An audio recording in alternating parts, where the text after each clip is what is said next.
motion to approve the agenda if nobody has any. So moved.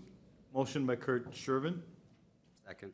second by Sebastian McDougall. All those in favor say aye. Aye. Opposed? Motion is carried. Agenda is approved.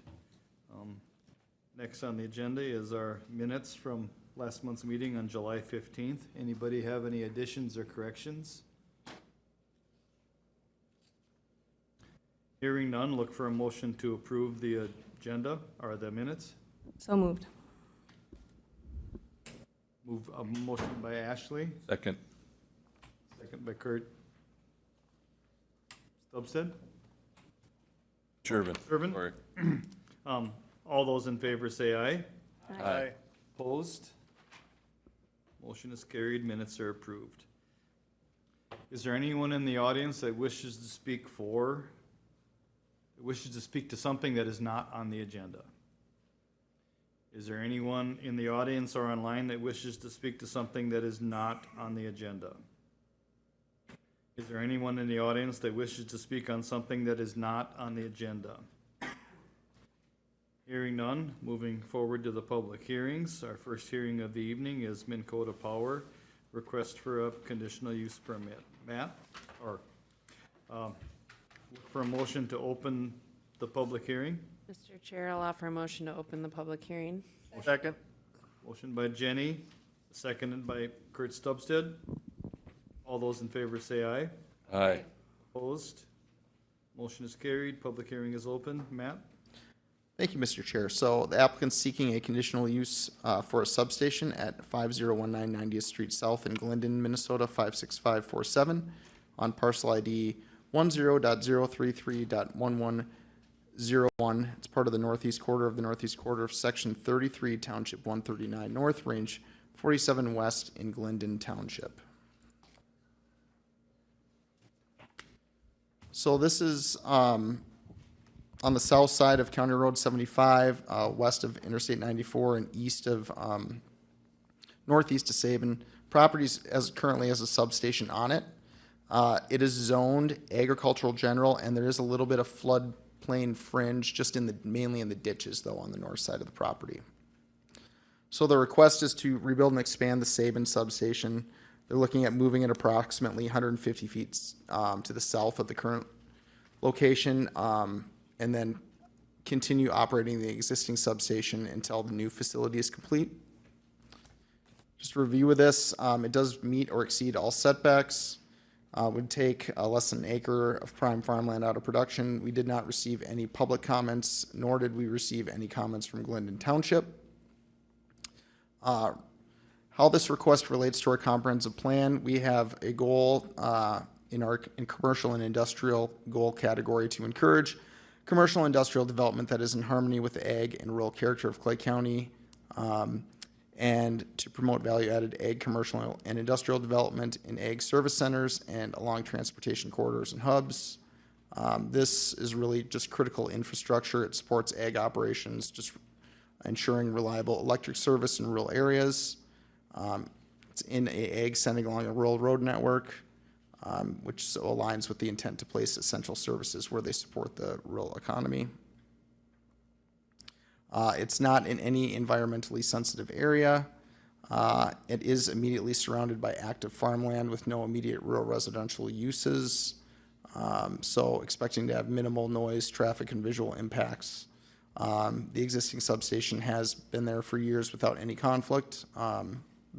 Relocation would be within that same property and maintain compatibility. Any questions for me at all?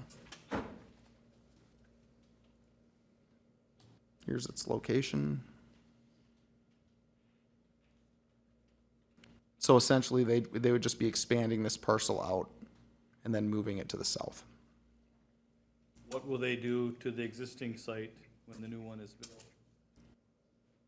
Oh, once it's complete, I think just decommission it, but I can let the applicant speak to that in more detail. Okay. Anybody have any questions or comments for Matt? Hearing none, would the applicant care to come up and speak to the project? Please introduce yourself. Hi, I'm Rebecca Mask with Minn Kota Power. I'm in the right-of-way department, and I brought along Jeff Jonke. He's an engineer at Minn Kota Power. The rebuild is just to replace aging infrastructure, and we are moving it south just so while it's being constructed that we're able to keep the existing substation in use. So the existing site will be decommissioned and will be planted grass. And the existing access road will be taken out and being relocated just to, so we'll only have one access to that parcel. And that has been permitted with the watershed district and has been approved on the 11th, so.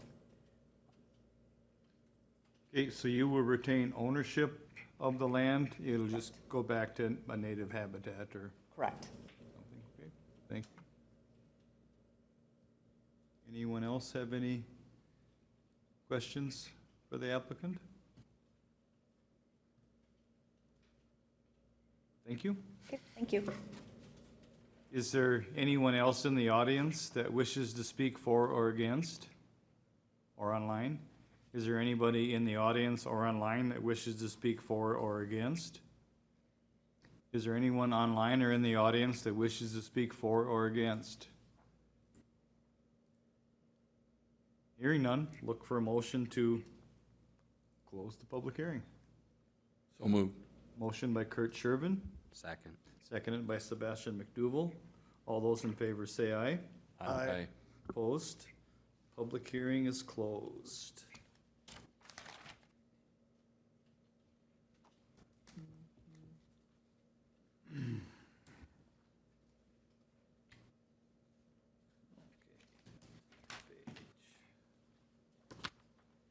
Okay.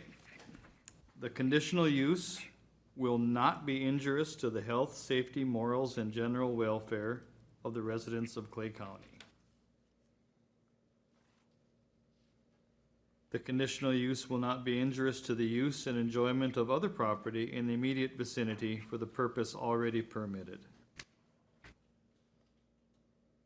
The establishment of the conditional use will not impede the normal and orderly development and improvement of surrounding property for uses predominant in the area.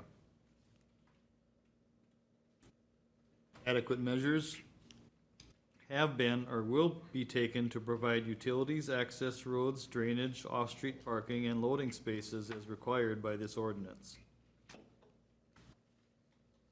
Adequate measures have been or will be taken to prevent or control offensive odor, fumes, dust, noise, vibration, water pollution, soil erosion, so that none of these will constitute a nuisance, and to control lighted signs or other lights in such a manner that no disturbance to neighboring properties will result. The conditional use will not create an excessive burden on current or anticipated public infrastructure or services that serve or are proposed to serve the area, including to, but not limited to parks, schools, public safety services, roads, water supply, sanitary sewers, storm sewers, unless the county and the applicant establish a development agreement that determine how such impacts will be resolved. The conditional use is allowed by this ordinance and conforms with any specific use standards established in Chapter 8 as may be applicable. The conditional use is consistent with the goals and objectives of the Clay County Comprehensive and Transportation Plan and any comprehensive plan of a township or city as may be applicable.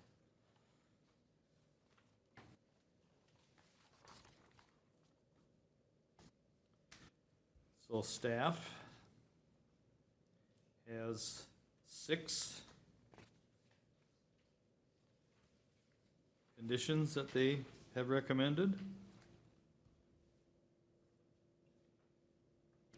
And Mr. Chair, the one condition was added a little bit late, or suggested condition just about lighting, just being downcast and directed away from nearby properties to the greatest extent possible. I know that's not always possible with these types of projects, but there are just some other examples in Clay County of much larger substations, though, that have had some caused some issues with lighting. So anything that can be done to reduce that or mitigate that, I think would be appropriate.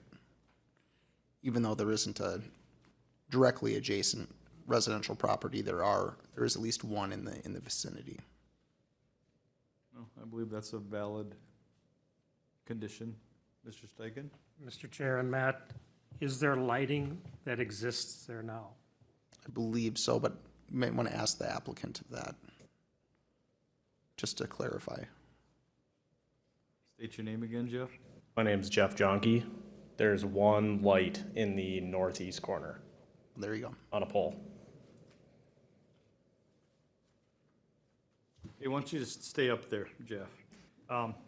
One other, so not hearing a lot of talking or discussing, are you guys able to, willing, and understand the 6 conditions that are proposed, and are you able to work with them? Yep. Okay, thank you. Thanks.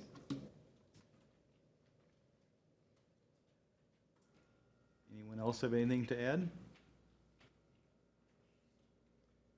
Okay, hearing none, look for a motion to either approve the CUP or disapprove the CUP with the conditions listed. I'll make a motion to approve the conditional use permit with the 6 conditions. I'll second that. Motion by Ashley, seconded by Kurt Stubsted. Any further discussion? Hearing none, all those in favor say aye. Aye. Opposed? Motion is carried. Conditional use permit is granted.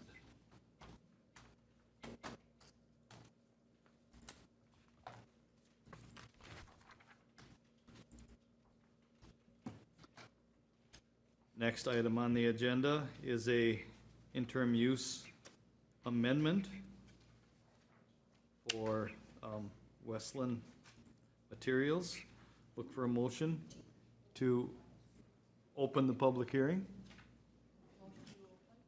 Motion by Laura, Second? seconded by Ashley. All those in favor say aye. Aye. Opposed? Motion carries. Public hearing is open. Matt?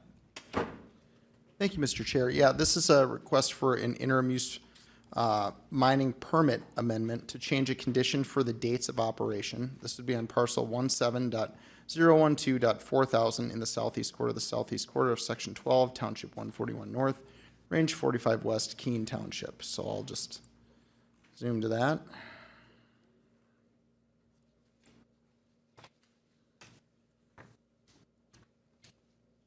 So it's this parcel right here.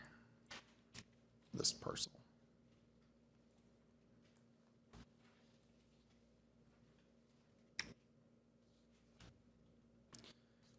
So this is on the west side of CASA 33, in between CASA 34 to the north and CASA 26 to the south.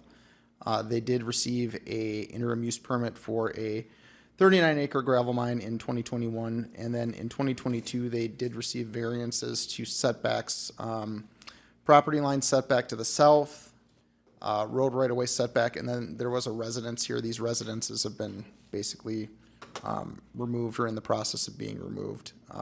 They did receive setbacks, a variance to those setbacks as well. Lots of zoning on this property. The main zoning where the actual mining is occurring is agricultural general, and then resource protection aggregate, which mining is permitted as an interim use in these zoning districts. So what they're looking to do is they're seeking an amendment to their permit for gravel mining just to expand their operating dates in the two of the first quarter of the year, so January through April. Condition 9 on their current permit limits mining operations from April 1st through December 31st. Between the hours of 7 a.m. and 7 p.m. and Monday through Saturday, and no noise producing operations on Saturday. So the primary haul routes are on CASA 33 to either 26 or 34, and these are all paved roads. County engineer does not have an issue with this request. We did not receive any public comment or township comment at all as well. All right, so I'm going to hit you with the proposed condition amendment. It's a little wordy, but essentially, everything is essentially the same, except allowing for mining operations, which would exclude any excavation or expansion between 7 a.m. and 7 p.m. Monday through Saturday, be allowed year-round essentially. And then excavation and expansion of the pit would be permitted in their current operating window of April 1st through December 31st between 7 a.m. and 7 p.m. and hauling only during a period of posted seasonal load restrictions shall occur only on paved roads or other routes approved in writing by the Highway Department or Township Road Authority. And then if the operator needs to operate beyond stated days and hours, they notify the planning office and of the reason and length of time, so extended hours can be approved and affected property owners may be notified. So really, it's essentially the same, just be allowing some additional stockpiling activities, maintenance, and hauling. And I think that's the main thing that they're asking for is the hauling, just in January through April. And I think one of the big reasons why we currently do not do that is just with the road restrictions and the conditions of roads of pits that are located on township roads or gravel roads, where in this case, you have a paved highway that connects to two of the major paved highways in the northern part of the county. So, any questions for me at all? So those are all 10-ton roads year-round, even in the spring? That's my understanding from talking with the county engineer.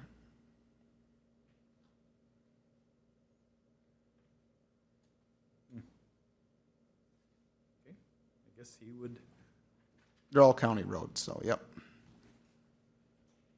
Mr. Chair and Matt, it says only one comment was received requesting hours of 7 to 7.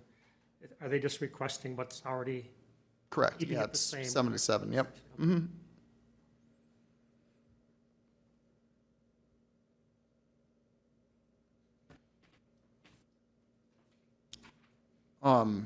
Mr. Chair, another reason for maybe adding in the clause about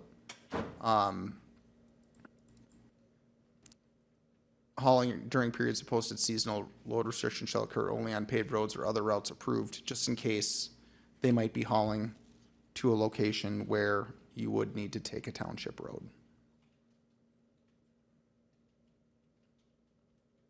But just based off of the road network in this area, that is not likely. Yeah, they'd have to follow the load limits no matter No matter what. what. Yep. so- And if we get a lot of snow or a lot of rain, there won't be any mining Yep. and, okay? Anybody have anything further, Matt, or any questions for Matt? Would the applicant care to come up to the mic and introduce themselves and? Hi, I'm Jeff with Westland Excavating, and we're looking to extend our operations into the first quarter because we get some projects in the wintertime where we need to haul some sand for backfilling and some other materials. Probably won't be any mining going on with the Minnesota winters, but I've spoke with the township and they didn't have any issues with it, I guess, so. So you're not anticipating, not that you couldn't, but you're not anticipating actual mining, you're just gonna be removing from stockpiles? Yes.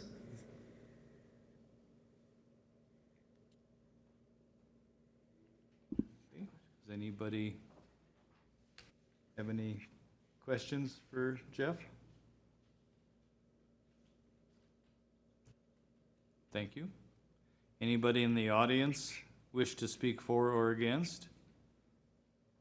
Anyone in the audience wish to speak for or against? Anyone in the audience wish to speak for or against? Hearing none, look for a motion to close the public hearing. So moved. Motion by Sebastian, seconded by Josh. All those in favor say aye. Aye. Opposed? Motion is carried. Public hearing is closed. Okay.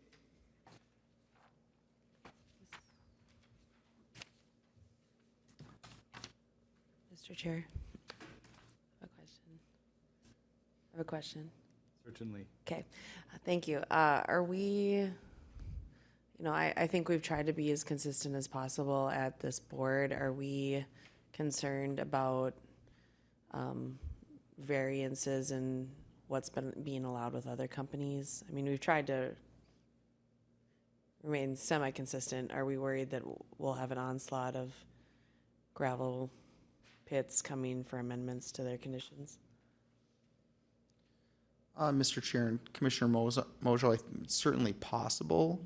And in terms of being consistent with how each permit is handled and addressed, it might be totally appropriate for if you have a gravel pit on a paved road or a 10-ton road that can handle additional hauling during the first part of the year. I believe that would be maintaining that consistency, because you'd be treating all of those similarly situated pits and pit operators the same. I might ask just further clarification in regards to the gravel tax. In the review, it talks about the gravel tax that was identified first quarter. Is that receipts? Is that how it was? It's self-reported. So every quarter, every pit operator reports the materials removed from a pit, and once essentially the gravel tax is applied once that product or material hits a public roadway. So it's not when it's sold or anything like that. It's actually when it's removed from a public, or moves onto a public roadway. And operators are required to report every single quarter and whether or not they remove material. So for the first quarter, what we typically will almost always get is big fat goose egg, so 0. But they have to report. But there was some that was reported during and then that this first quarter. company's- Yep. Okay. And so in comparing it with the conditions on their permits, like, well, this occurred outside of their permitted window of operation. Yep. I guess, and just further, to what the county engineer, the reason he probably likely gave the nod ahead with this is there are other organizations or businesses, aggregate type ag commodity that is on the road during these frozen times too. I think so. Where the fine line is that we're not approving anything that's active mining per se outside of these times. It's just the hauling, correct? Correct. Okay. Thanks.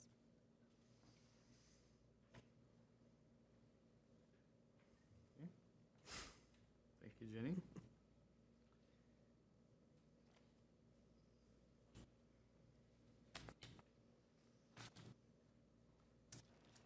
The interim use, now time for findings of fact. The interim use will not be injurious to the health, safety, morals, and general welfare of the residents of Clay County.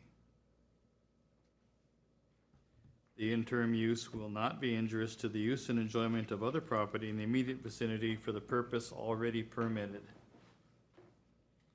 The establishment of the interim use will not impede the normal and orderly development and improvement of surrounding property for uses predominant in the area. Adequate measures have been or will be taken to provide utilities, access roads, drainage, off-street parking, and loading spaces as required by this ordinance. Adequate measures have been or will be taken to prevent or control offensive odor, fumes, dust, noise, vibration, water pollution, and soil erosion, so that none of these will constitute a nuisance, and to control lighted signs or other lights in such a manner that no disturbance to neighboring properties will result. The interim use will not create an excessive burden on current or anticipated public infrastructure or services that serve or are proposed to serve the area, including but not limited to parks, schools, public safety services, roads, water supply, sanitary sewers, storm sewers, unless the county and the applicant establish a development agreement that determines how such impacts will be resolved. The interim use is allowed by this ordinance and conforms with any specific use standards established in Chapter 8 as may be applicable. The interim use is consistent with the goals and objectives of the Clay County Comprehensive and Transportation Plan and any comprehensive plan of a township or city as may be applicable.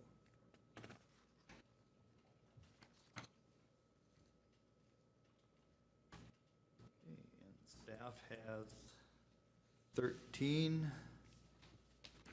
Yes, and, Mr. Chair, the conditions, the 12 conditions would remain the same as they are on their current permit. It would just be that condition 9.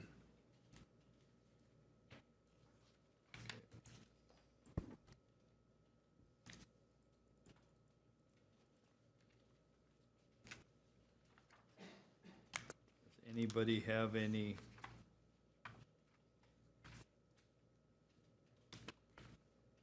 thing to add or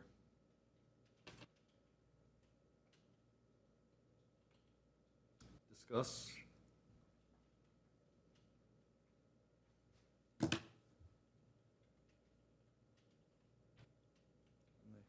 Conditions? Mr. Chair and Matt, I know we technically don't need to ask them if they can abide by the conditions because it's IUP, but is that kind of what we've been trying to follow? And Mr. Chair and Mr. Syken, yeah, for an IEP, we would want to ask if they were okay with this. Yep, the applicant. Okay. Jeff, do you understand and have read and able to follow the conditions that have been proposed prior to us voting on your proposition? Thank you.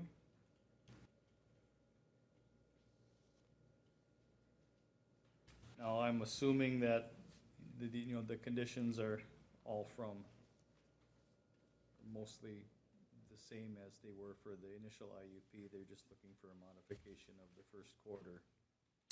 Correct, they're all the exact same except for condition 9.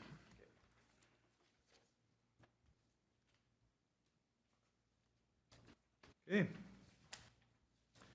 Well, hearing no questions or comments, look for a motion to approve or disapprove the IUP, the change to condition 9. I'll make that motion to approve that the permit be issued with the addition of number 9 and all of the other conditions.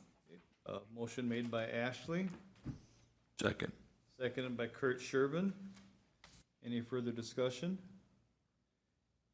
Hearing none, all those in favor say aye. Aye. Opposed? Motion is carried. IUP is granted.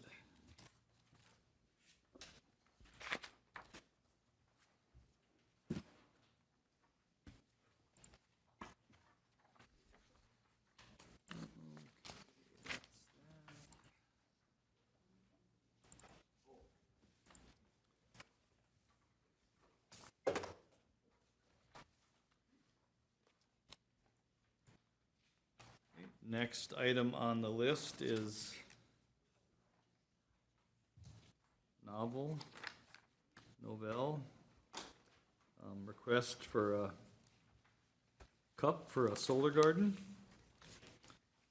Look for a motion to open the public hearing. So offered. Motion by Jenny. Second by Laura. All those in favor say aye. Aye. Opposed? Motion is carried. Public hearing is open. Thank you, Mr. Chair. So the applicant seeking a conditional use for a 1 megawatt community solar garden on parcel IDs 08.034.2500 and part of the northeast half of the northeast quarter of the northwest quarter of section 34, township 141 north, range 46 west, Flowing Township. So this property is on the east side of Trunk Highway 9. It's about 5 miles, a little over 5 miles south of Felton. It's agricultural. There is already a 1 megawatt solar garden that was permitted in 2019. It was one of the first in the county. Zoning of the property is ag general. They're looking to establish that 1 megawatt community solar garden on approximately 10 acres of farmland. Essentially, a community solar garden is a subscription model that allows residents, businesses, and other entities to subscribe to solar power and receive credits. It's through Xcel Energy, so Xcel Energy customers in Minnesota. So looking again at their site selection criteria, looking at for level terrain, looking at sunlight, proximity to electrical infrastructure, that's probably the biggest one. Landowner participation, they'd be interconnecting to the grid through Xcel Energy. They aim to begin construction in 2026. They have about 2,500 solar panels, so single panels. Looking at a 30-year project lifespan, they'd established a beneficial habitat pollinator vegetation, and they intend to develop, own, and operate the project. So they'd be looking to access Trunk Highway 9. So there's intermittent stream ditch complex to the north and on this township road. So they'd be looking at using existing access on Highway 9. They would need a permitting, do remote monitoring of the project, and then some biannual or twice annual inspections. And then the project lifespan is 30 years. It can be extended with equipment upgrades and a new landowner agreement. Included is they had a vegetation management plan, stormwater management plan, and then a decommissioning plan as well. Some considerations is that in the project, they indicate that there would be overhead electrical line running from the project to Trunk Highway 9, likely interfere with farming operations and things like that. In our code, we require them to bury that. So typically what a operator will do is they'll bury the line, though they do need it to come up for at least, there needs to be 3 poles before they can interconnect with to Xcel's lines, and that's a requirement from Xcel. Also, there are 2 residences to the west, one up here, one down here. And so also in our code, we do have a requirement for screening, vegetative screening.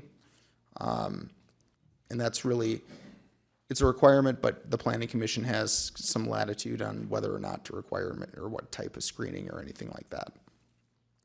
Would take 10.3 acres of prime farmland out of production, put it into the solar garden, and then also the pollinator or beneficial habitat.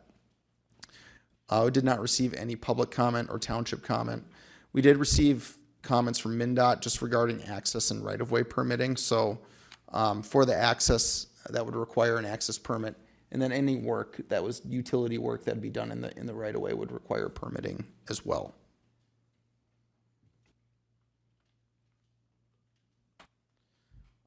Comprehensive plan goals and objectives related to this request. We have a goal to support the long-term protection of the county's strong and diverse ag economy. This has come up before, but community solar gardens just adding diversity to the agricultural economy, allowing for producers to diversify their operations and revenue streams in a manner that's not entirely at odds with ag production. Ensuring new development is compatible with the character and quality of the county's ag areas. Can be seen as detracting from the ag character of the county. All of them are virtually installed along major transportation corridors and hubs. Would take, we have a objective to protect prime ag soils from commercial, industrial, and residential development. This would remove about 10 acres of prime farmland or prime farmland if drained for a minimum of 30 years. Could be restored to farmland at the end of that 30 years. Could potentially be extended again.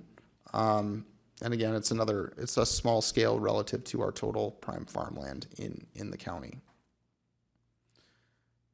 We also have a goal to encourage commercial and industrial development that is in harmony with the rural and agriculture and rural character of the county. Been talking to a lot of folks about this. Some see it as distracting from their rural aesthetic and landscape. Some also see it's just a new part of the ag landscape as well. Again, and avoiding or mitigating against commercial and industrial development in and near environmentally sensitive areas. This project is not in it or near any identified environmentally sensitive areas. They have done some wetland delineations though as part of this project as well, and are not avoiding. I think there's one wetland they're avoiding. It's a small wetland. Okay.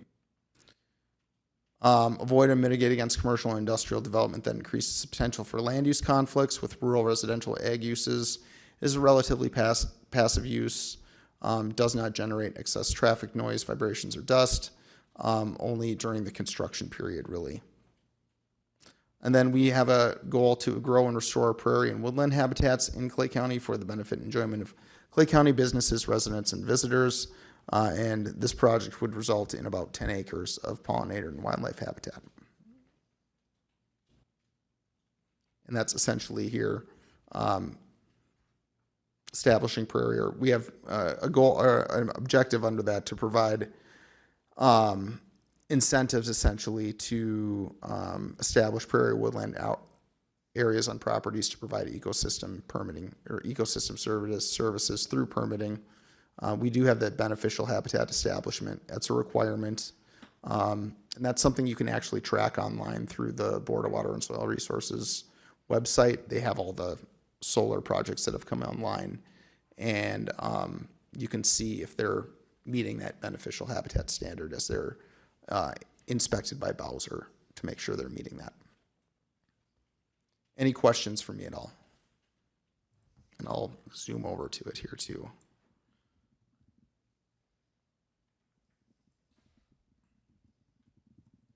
So here's the existing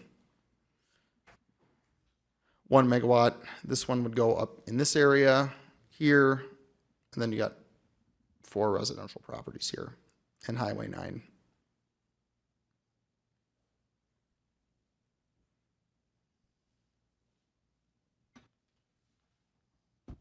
Mr. Steichen? Mr. Chair and Matt, I'm just going to ask this for some clarification. And the existing one is owned by the same company, correct? Different company. Different company. That probably changes my question a little bit, but it seemed like on the same property, can you have more than one solar garden? Yes, you can. As long as they're not connecting each other to. Correct. Okay. Thank you. And I know that's something that Excel regulates pretty heavily in terms of co-location and siting of these.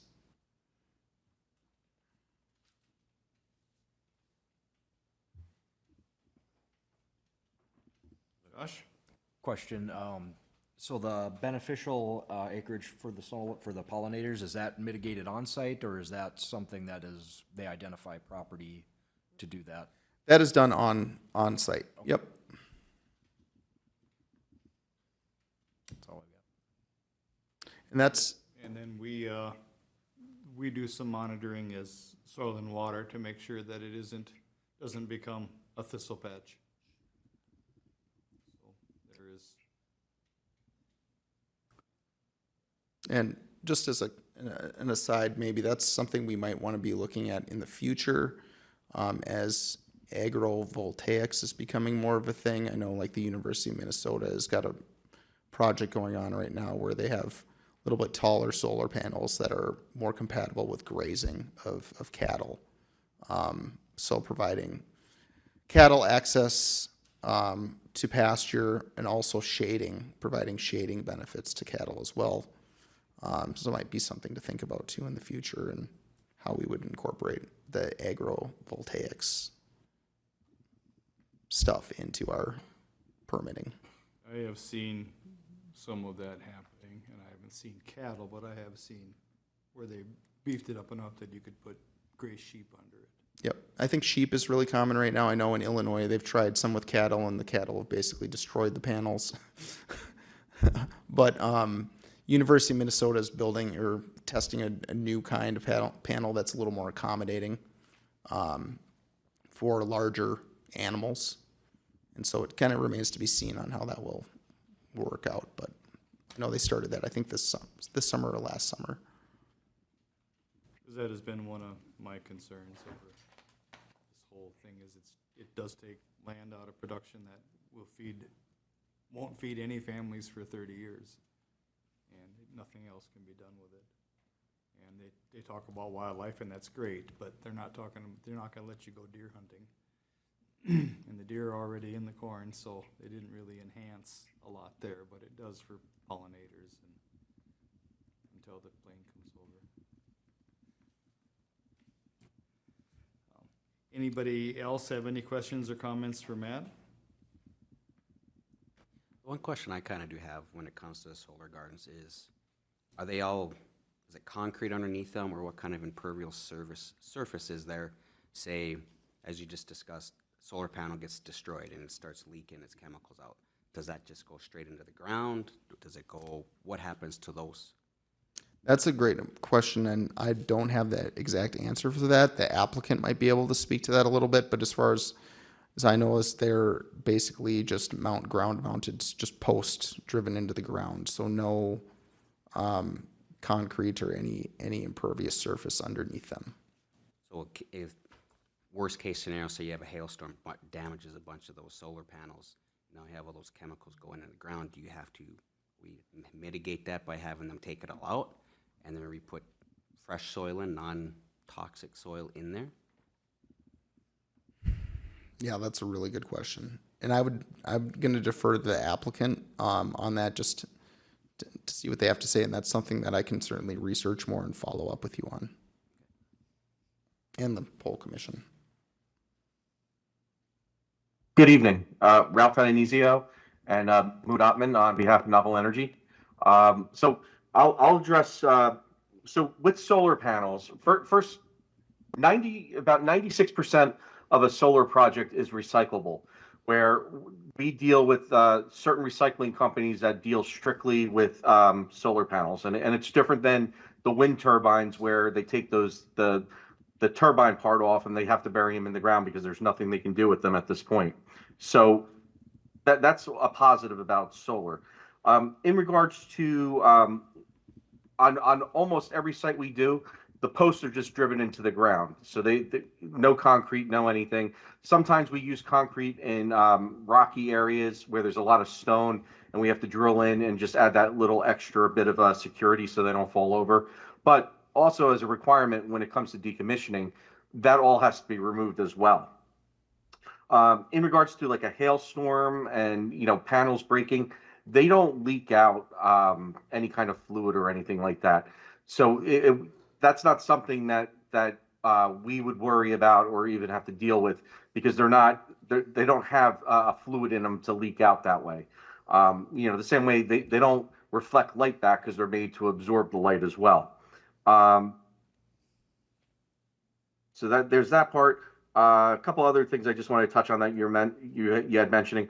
What we've actually looked into the grazing of sheep in Maine.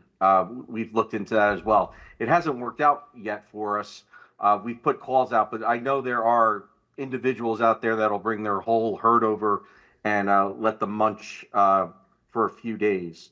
Our sites, and someone had touched on it, and it's in one of our handouts. We maintain the site. We'll cut it 2 times a year so it doesn't get too high and fall over and die. But we cut it at least twice a year so it stays healthy. And we also go back and we'll sprinkle any kind of seeds we need, the local pollinators, if there's some dry spots or spots that just haven't taken as well. What else can I tell you? I heard the requirement for burying the line. We have no issue with that. We certainly can bury the line up to where Excel requires us to have the pole as well. One other interesting thing that I wanted to mention. So we have these sites, we have a lease in place for 30 years. And I can tell you from the time we get an approval to the time we start building, what we actually wind up going with equipment wise is always changes because it comes down to supply chain issues and not being able to get what we thought we could get today.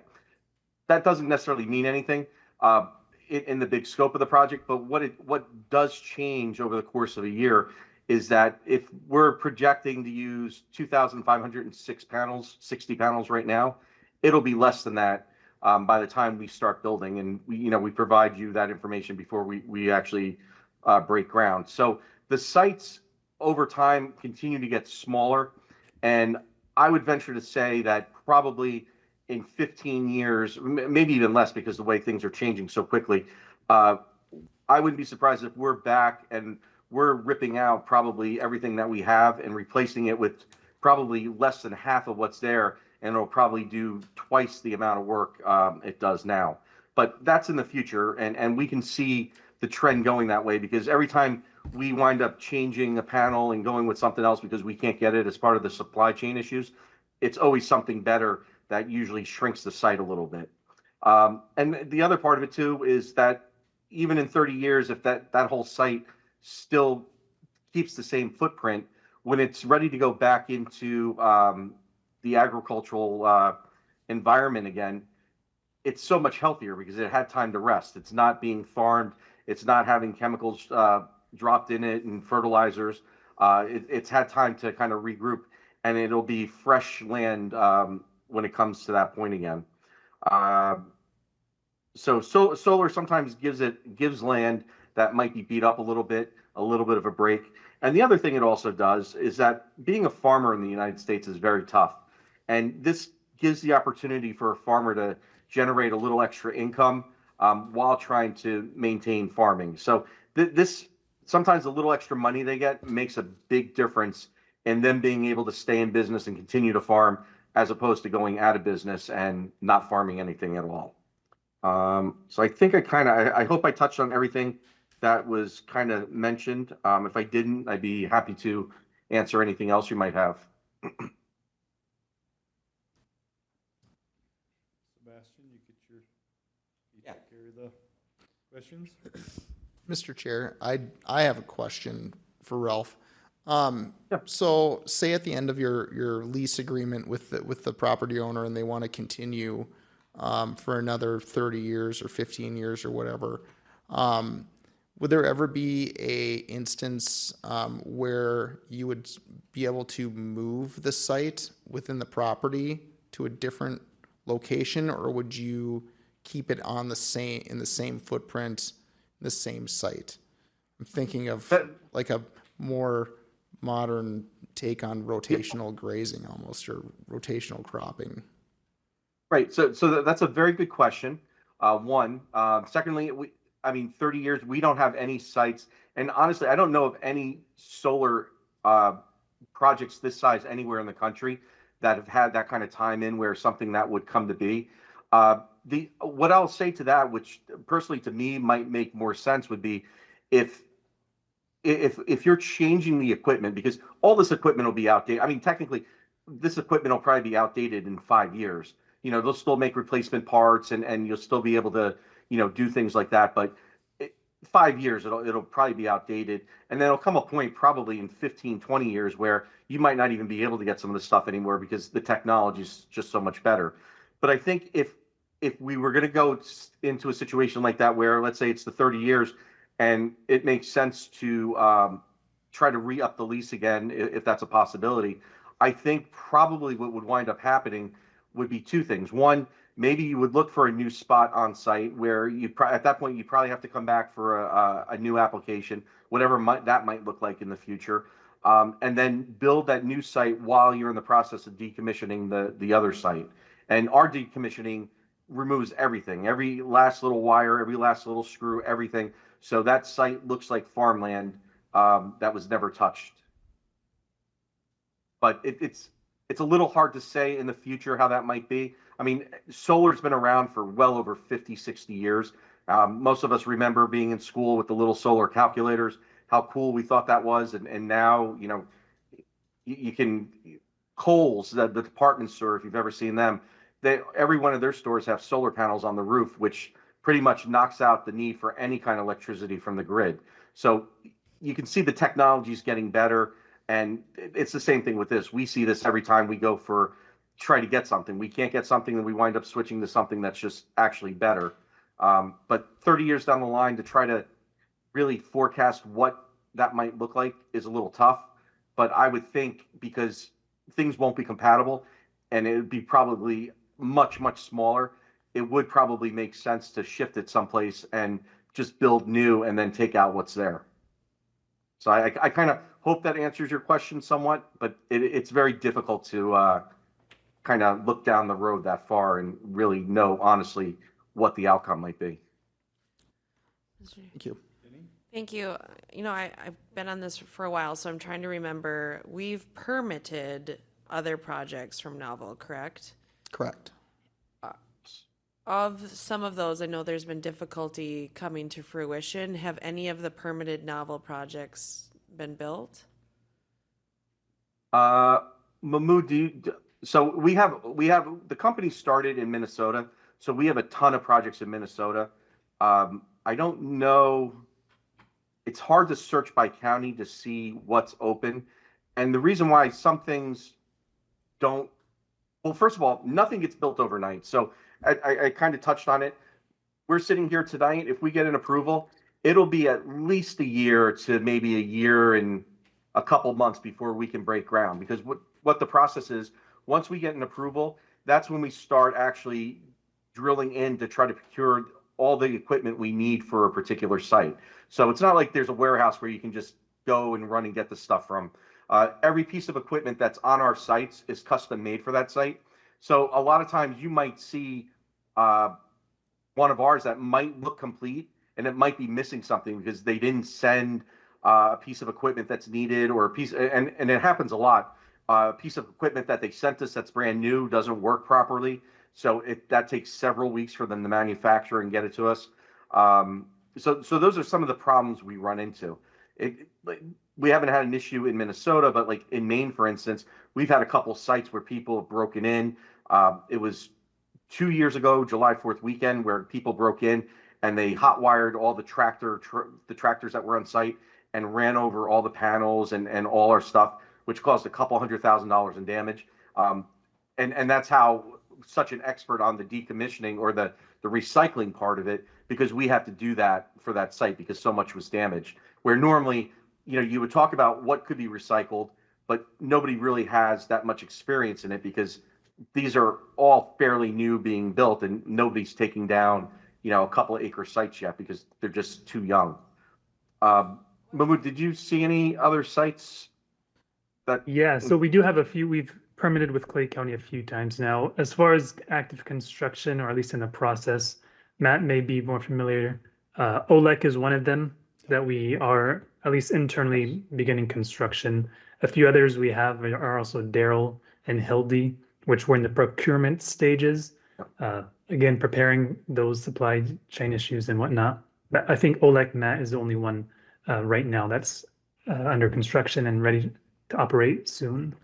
Okay. Yeah, Mr. Chair and Commissioner Mojo, I think that's correct. I had to go through my Rolodex of solar farms in my brain, but yeah, Olek is the one that construction has started. It looks like there was a pause on that, and assuming, I think, just connecting with their team, just with supply chain issues with that site. So I think that's the only building permit that we've actually issued. Okay, I know there's been several that have gone past and we had to re-up. Yeah, and so US Solar is a company that's completed projects. Nexamp is a company that's also completed projects in Clay County. Okay, and it's the last gentleman that spoke, could you please state your name for the record, or maybe you did and I didn't catch it? I didn't. It's Mahmood Othman with Novel Energy. Thank you. Did that answer your question, Jenny? Thank you. I do have a question here, Ralph. You talked about 90% of the materials are recyclable. Does that include? No, it's actually about like between 94 and 96% is recyclable. Okay. As far as the panels themselves, where do you get those recycled? So the company takes them all. There's one company out of Virginia that I know we've dealt with, but they come in, they take everything. So we don't, there's nothing that goes to any kind of local, in-state recycling center. Everything goes out of state to where they get rid of it. Is there a matter of cost fact- to you guys to recycle? Oh, yeah. Okay. Is that based Uh, on square footage or? It's based on the decommissioning price that we have. So, that's kind of an estimate. Like, so in the state of Maine, for instance, we have the decommissioning plans, it's required by state and you put up the bond. And then after 15 years, you revisit that because of the CPI, the cost of living goes up. So after 15 years, it's reevaluated. So that number goes up, and then it's every 5 years after that, it's adjusted. And in that, they don't take into consideration the price of the recycling, that the money you would get back for the metals and things, that's not included in that. But I think the answer is yes, we would get money back or off our bill because there's value in the metals and different things that are part of the project.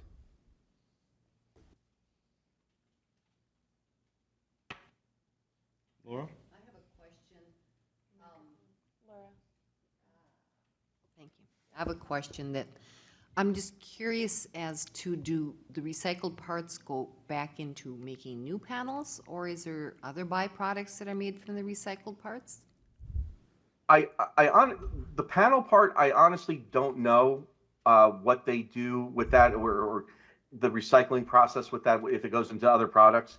But the metal certainly does. I mean, what the frames are and all the racking, that gets melted down and they can use it again for anything that requires metal. All the wire, there's value in wire, and, they strip all that down and also melt it down. But the panel portion of it, I'm not exactly sure what they break that down and do with afterwards.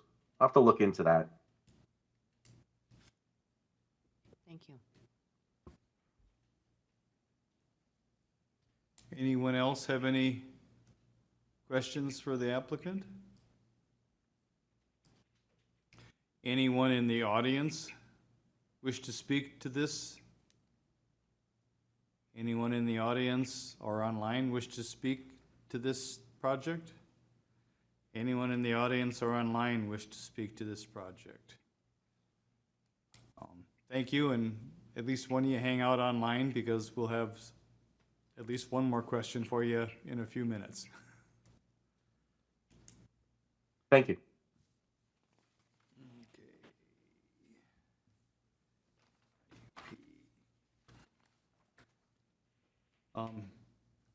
Hearing no further discussion, look for a motion to close the public hearing.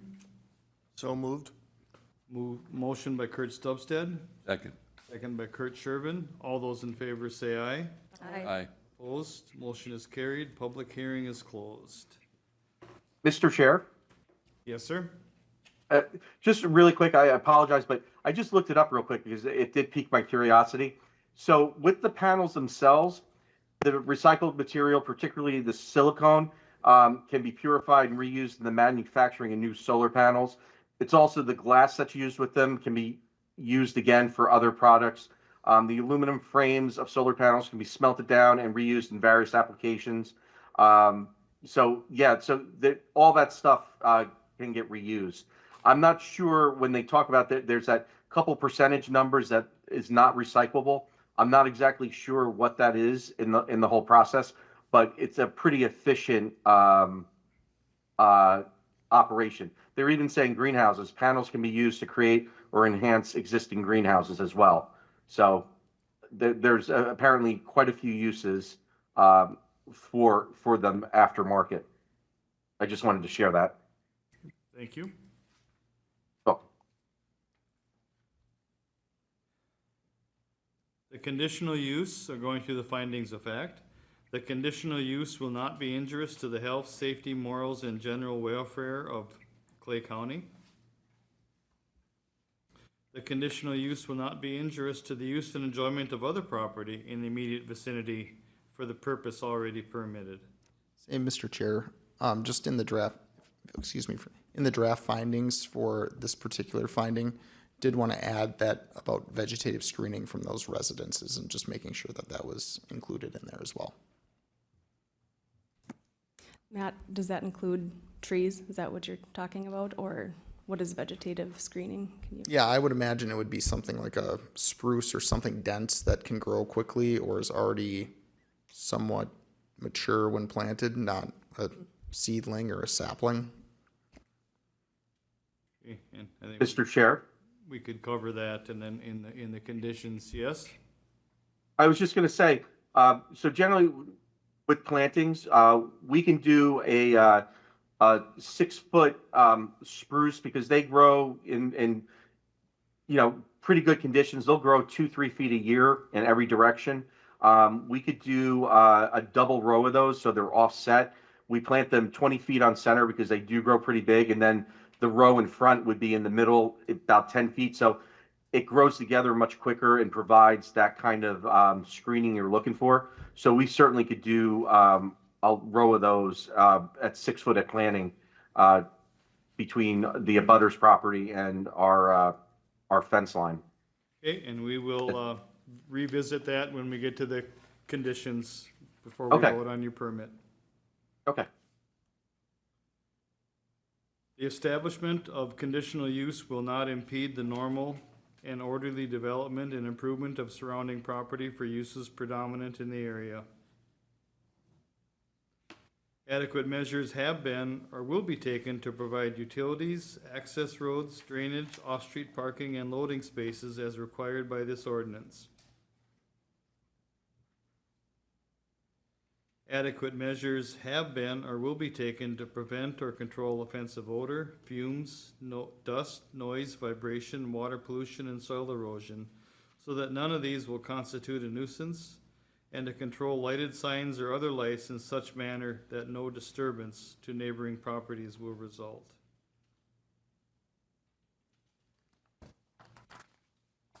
The conditional use will not create an excessive burden on current or anticipated public infrastructure or services that serve or are proposed to serve the area, including but not limited to parks, schools, public safety services, roads, water supply, sanitary sewers, storm sewers, unless the county and the applicant establish a development agreement that determines how such impacts will be resolved.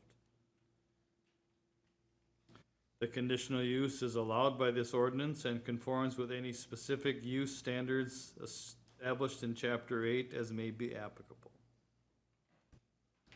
The conditional use is consistent with the goals and objectives of the Clay County Comprehensive and Transportation Plan and any comprehensive plan of a township or city as may be applicable.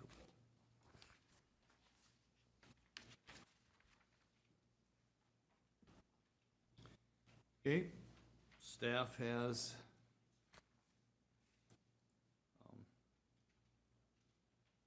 seven conditions, if everybody would take a. Yeah, and Mr. Chair, I'll just note that these conditions are fairly consistent with previous projects that have been permitted. The only exception maybe being that the vegetative screening, because that is a new standard that we require as a result of our updated ordinance.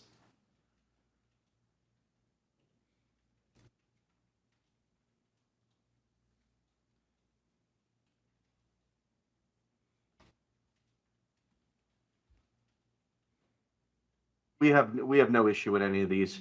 And, if you want to be more specific with number 7, we'll do the double row along the line, between the abutters property and ours, the double row 6 foot high at planting spruce trees, if that's acceptable.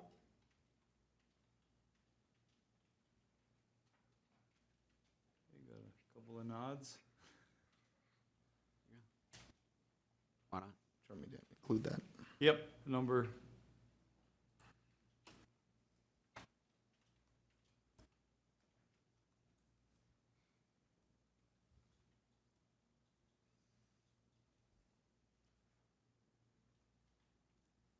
That will definitely spruce will bring in definitely some bird habitat and. Okay, the applicant. And the deer don't like them too much, so that's good. The applicant has already stated that they understand and are able to comply with conditions 1 through 7, so now it's up to us. Look for a motion to approve or deny. I'll make a motion to approve the permit with the conditions 1 through 7. Okay, motion by Kurt Stubstead to approve, Second. we have a second by Sebastian. Any further discussion? Hearing none, all those in favor say aye. Aye. Opposed? Aye. Motion is carried. Do I need to do a roll call to register the nay vote? I think it was clear. We got it. We got, okay. Yep. Okay, motion carries. Permit is granted with conditions 1 through 7. We thank you very much for your time and appreciate it. Thank you. Have a good evening.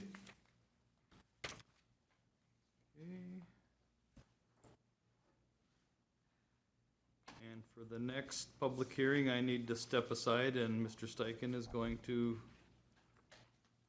run this because I have a conflict. Thank you, Dave.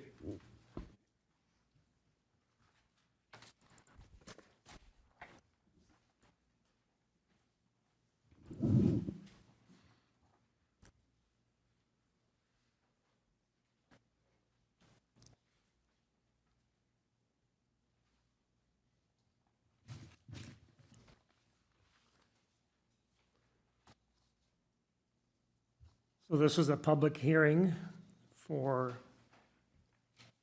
you want me to read through the? Sure. Okay. Sown Cannabis, request for conditional use permit. Application is seeking a conditional use to establish a cannabis microbusiness at 22312 Highway 10, Hawley, Minnesota 56549 on parcel ID 13.055.0030, lot 003, block 001, Gloryland subdivision, section 11, township 139 north, range 45W, Hawley Township. Is there a motion to open the public hearing? I'll make that motion. Motion made by Kurt Substead, Second. second by Sebastian. Matt, do you want to take the staff presentation? Vote on that. All in favor, say aye. Aye. Thank you. Opposed, same sign. Public hearing is now open. All right, thank you, Mr. Chair. So this is a conditional use permit request for a cannabis microbusiness. This is just west of Hawley. It's on the south side of US Highway 10. There is an approximately 7,680 square foot retail building on the property, as well as a 4,600 square foot paved parking lot on the building as well, and then gravel parking in addition to that. There are currently 2 other businesses in the building. The property is zoned highway commercial. Surrounding properties are also zoned highway commercial. So the request is for this conditional use permit for a cannabis microbusiness, which would be to cultivate cannabis and then also for retail sale. They have received their preliminary approval from the state of Minnesota, Office of Cannabis Management, just pending a background check. So in the building, they're looking at using about 1,300 square feet, which would be the southern half of the building. They would have cultivation and processing space on the second floor.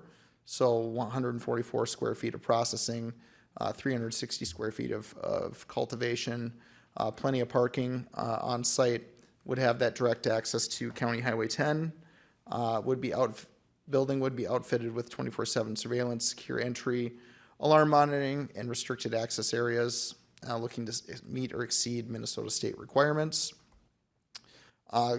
looking more specifically on the first floor would be where their retail space would be. Also have some product storage and then delivery access just for receiving deliveries and managing any transfers. And so this is kind of what that looks like. So you would have the kind of a unidirectional or one-way flow coming in, and then moving through and then checking out. So one-way traffic, delivery, secure storage, bathroom. So this would be the retail space. The upper floor would be a secured indoor grow area. They'd be using about 5 16 square foot grow tents. It's designed with its own like HVAC, lighting, and odor mitigation systems. So they're not anticipating any light, odor, noise, or odor problems. Would have to need to have all procedures in place for pest management, storage, waste management. The processing would just be for preparing and packaging, so they don't plan on doing any hazardous or solvent-based extraction methods as part of this. That would be something that you could potentially see if you're making like an edible product or beverages or something like that. So then there'd be a lounge for employees and a manager's office. And so that's kind of what that's looking like upstairs, mainly employee space, packaging and processing, and then a very small grow area. The use does meet or exceeds all the setbacks. They did provide a very robust solid waste and wastewater disposal plan. Just need that integrated pest management plan. And then they would need retail registration from public health prior to operation, just for the retail side of their business. Would also need a, no, that's it. So they didn't state their business hours, but they must align with our regulations, which are essentially mirror the state's regulations. Just noting that there is, just doing a review of the property records, they do have a shared well with lots 1 and 2, and in that well agreement, there's just a stipulation of no unusual or excessive water use. Did not receive any public comment or from Holly Township or the City of Holly. Just did receive a couple comments from Minnesota Department of Transportation, just asking about any building additions or improvements, that they submit a site plan to the DOT on that. I think the main thing that they're looking for there is just to ensure drainage into their right of way, and then also just reiterating no signage being permitted in the highway right of way as well. So all this request would relate to the goals and objectives of our comprehensive plan. We do have a goal to encourage commercial and industrial development that is in harmony with the ag and rural character of Clay County, and to promote value-added ag, commercial and industrial development in agricultural service center areas and along transportation corridors and hubs. And this would be in a highway commercial zoning district adjacent to US Highway 10. To avoid or mitigate against commercial and industrial development that increases the potential for land use conflicts with rural, residential, or agricultural uses. This meets or exceeds all those setbacks from ag and rural uses. Virtually all of the uses of property in this area are commercial or industrial. And then promoting the incorporated communities of Clay County as prime locations for commercial and industrial development, and encouraging commercial industrial development to locate within those incorporated communities. It's not in an incorporated community, it was very close. It's in the City of Holly's kind of growth area. And they have not provided any comments on the proposed use to our office. Any questions for me at all?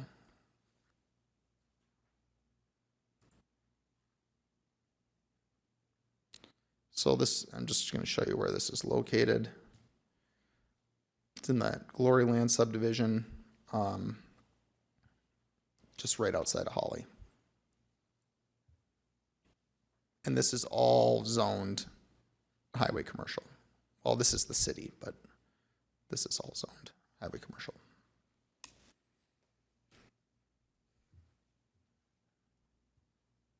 Any comments or questions from Matt? Okay. Would the applicant come to the podium and state your name, and you can talk about your project? Yeah, so my name's Cody Erickson. I'm the owner of Soda Stone, and we started in 2019 growing and extracting, making our own products, CBD products. Basically, the store in Otter Tail is just a long ways out for me. I grew up just south of Ulen farming, still actively farming. Want to be closer, wanted to find something in a little closer vicinity. I currently own the building, so it's kind of a plus. I know there is a stigma around the cannabis community a little bit, so it's a little easier for me to know the longevity of the company is a little more safe and secure owning the premises and trying to operate out of something that I own myself. So I guess the whole goal here is just open up a clean, nice looking cannabis retail location.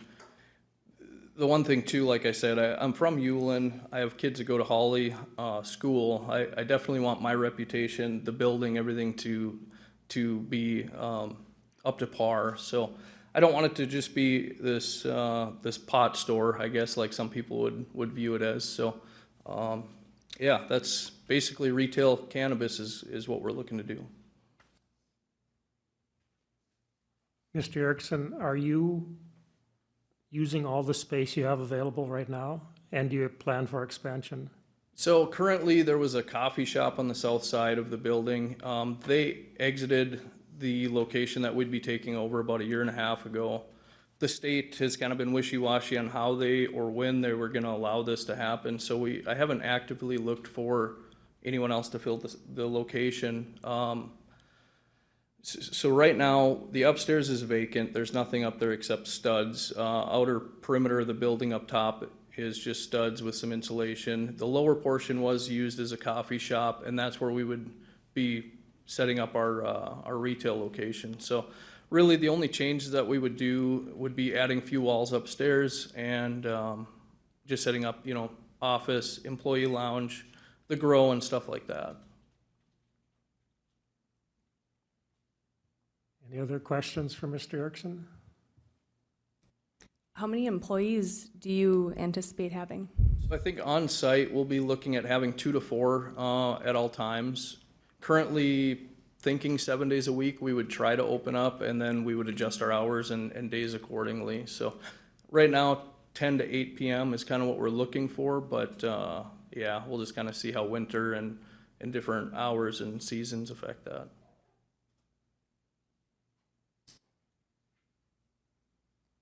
So if this gets approved, when would you anticipate going forward with your building? So I think based on construction and stuff like that, the earliest that we could be, if everything goes through on the county level, it sounds like background check and state level, we're sitting fine. October 1 would be a very, hopeful date, but I think December 1st is maybe a little bit more believable.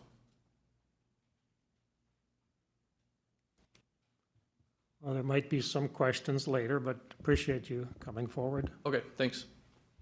Does anybody in the audience want to speak in favor or against this request?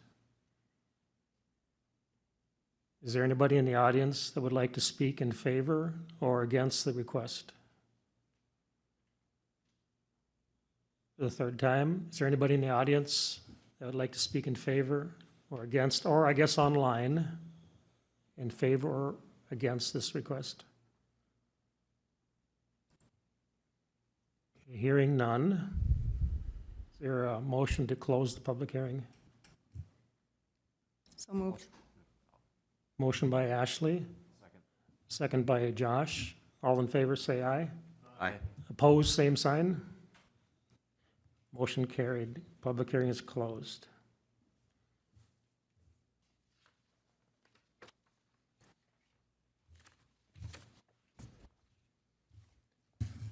I'm going to go through the findings of fact.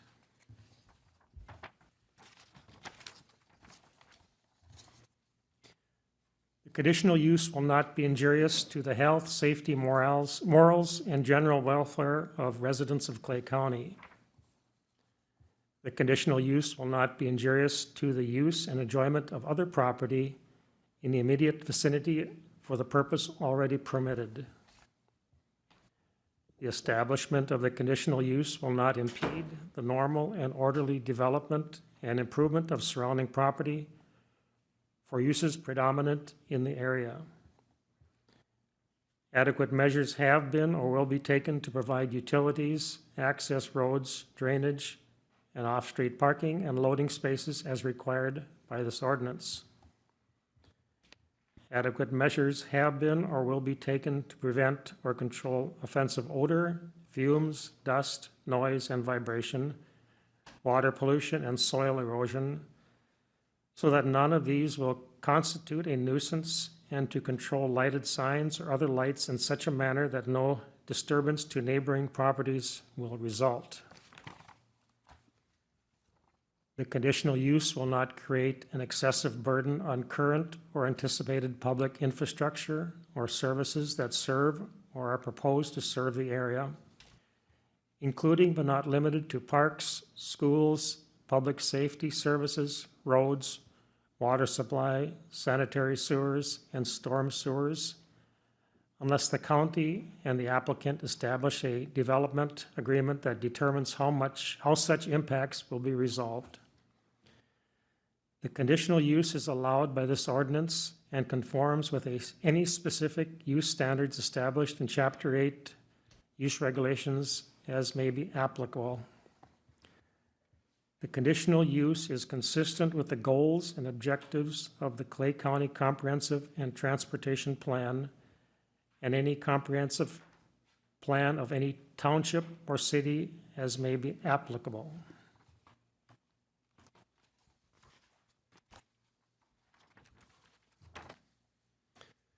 Then we got conditions stated here. Matt, is there anything you want to highlight on those? Mr. Chair, no, they're pretty standard with the one that we did, or was approved in July.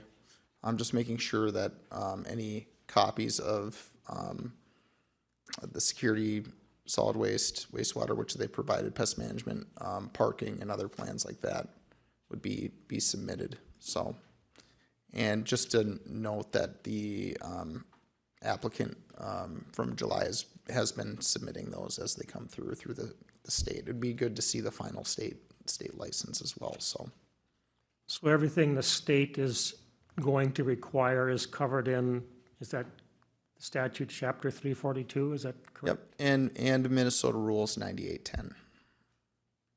Even though they're not stated here, they need to adhere to those. Yep, they would need to adhere to those. They would not be able to get a final license issued without, I think the big things would be, making sure that they have the background checks, their local zoning compliance, and then as well as just related to the operations of their business, but also that the building that they're going to be operating in is meets the state building code, fire code, electric code, plumbing.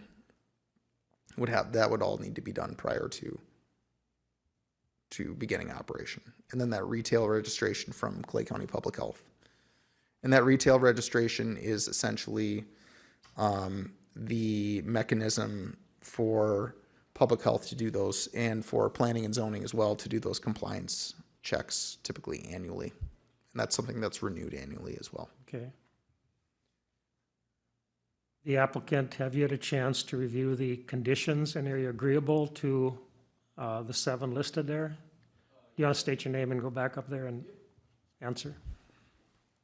Cody Erickson. Yes, I have reviewed them. I don't see any issues with it. And like Matt was saying, so the Office of Cannabis Management does have someone designated for the area that's going to come through and inspect everything before we're able to open. So they have a pretty extensive hit list of things that we have to stay, up to code with, and yeah, it should be good. Okay, thank you. Any other questions or comments before we finalize this? Okay, is there a motion to approve the conditional use permit?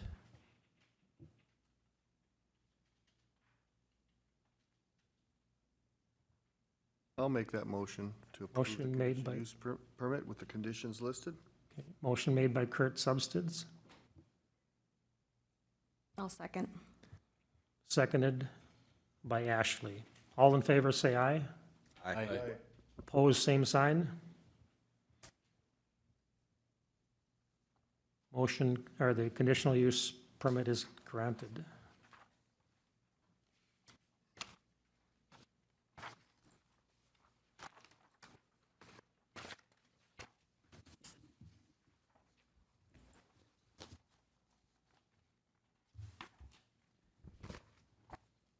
Thank you, Dave. You're welcome.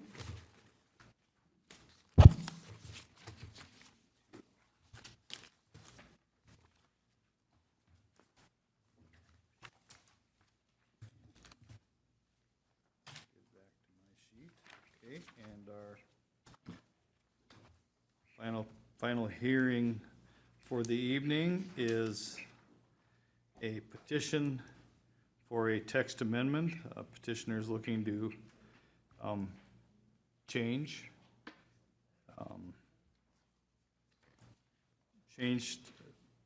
to the ordinance to be able to put a cannabis business in agricultural service center zoning district. So look for a motion to open the public hearing. A motion to open. Motion by Josh. Second. Seconded by Ashley. All those in favor say aye. Aye.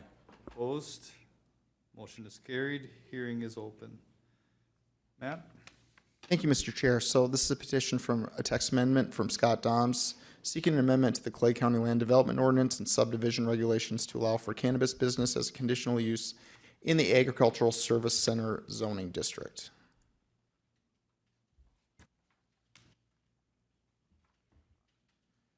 So just to give you an idea of where we have these ag service center zoning districts, essentially all the small communities, unincorporated towns, sites in Clay County, of which there are 6. In this petition, the petitioner did cite historic, I should say the focus of this request is a grain elevator in Baker. But this petition for a text amendment is county-wide. So the focus should be just on county-wide. The petition does cite the Baker site, but whatever, this amendment would apply to all of these locations in Clay County. And so they have a few things that they cited in their request. One, as a reason for granting their request or the need for the petition. The first one being historic preservation, and that the Baker Grain Elevator is described as an iconic ag structure that should be preserved and repurposed. Economic development, they project $1 million in the first year of revenue, so approximately $7,500,000 of that going to state tax. Note, we would not receive any, Clay County would not receive any sales tax revenue from cannabis businesses. That was a change that was made this year. Adaptive reuse, so positioning the elevator as a modern ag service center through cannabis cultivation and retail, and then also looking at a rural revitalization model, so replicating this kind of approach, well, starting in Baker and then other communities and other rural areas as well. So currently, cannabis is allowed as a conditional use in the highway commercial and limited highway commercial zoning districts. And so those turquoise or blue-green dots on there is roughly all of our highway commercial zoning in the county right now. The Ag Service Center District is comprised of these small unincorporated communities. The purpose of it is really to support rural, residential, commercial, industrial, and agricultural industry to supplement the agricultural economy of the county. So looking at cannabis business uses pertaining specifically to this zoning district, just doing like a high level suitability, looking at some of the performance standards that are required in our ordinance, as well as in rules and regulations in state law, looking at the suitability. So looking at all 259 parcels that are within the Ag Service Center district, just looking at them strictly from a setback perspective. So the setback standard, we have a 500-foot setback from a residence. There's also a 500-foot setback from a daycare, residential treatment facility, park, playground, 1,000 feet from a school. Of those, 23 of the 259 would meet that setback. Of the 23, only 22 would meet our minimum lot size in the Ag Service Center of 1 acre. So should note that that's about 8% of all these parcels in this zoning district.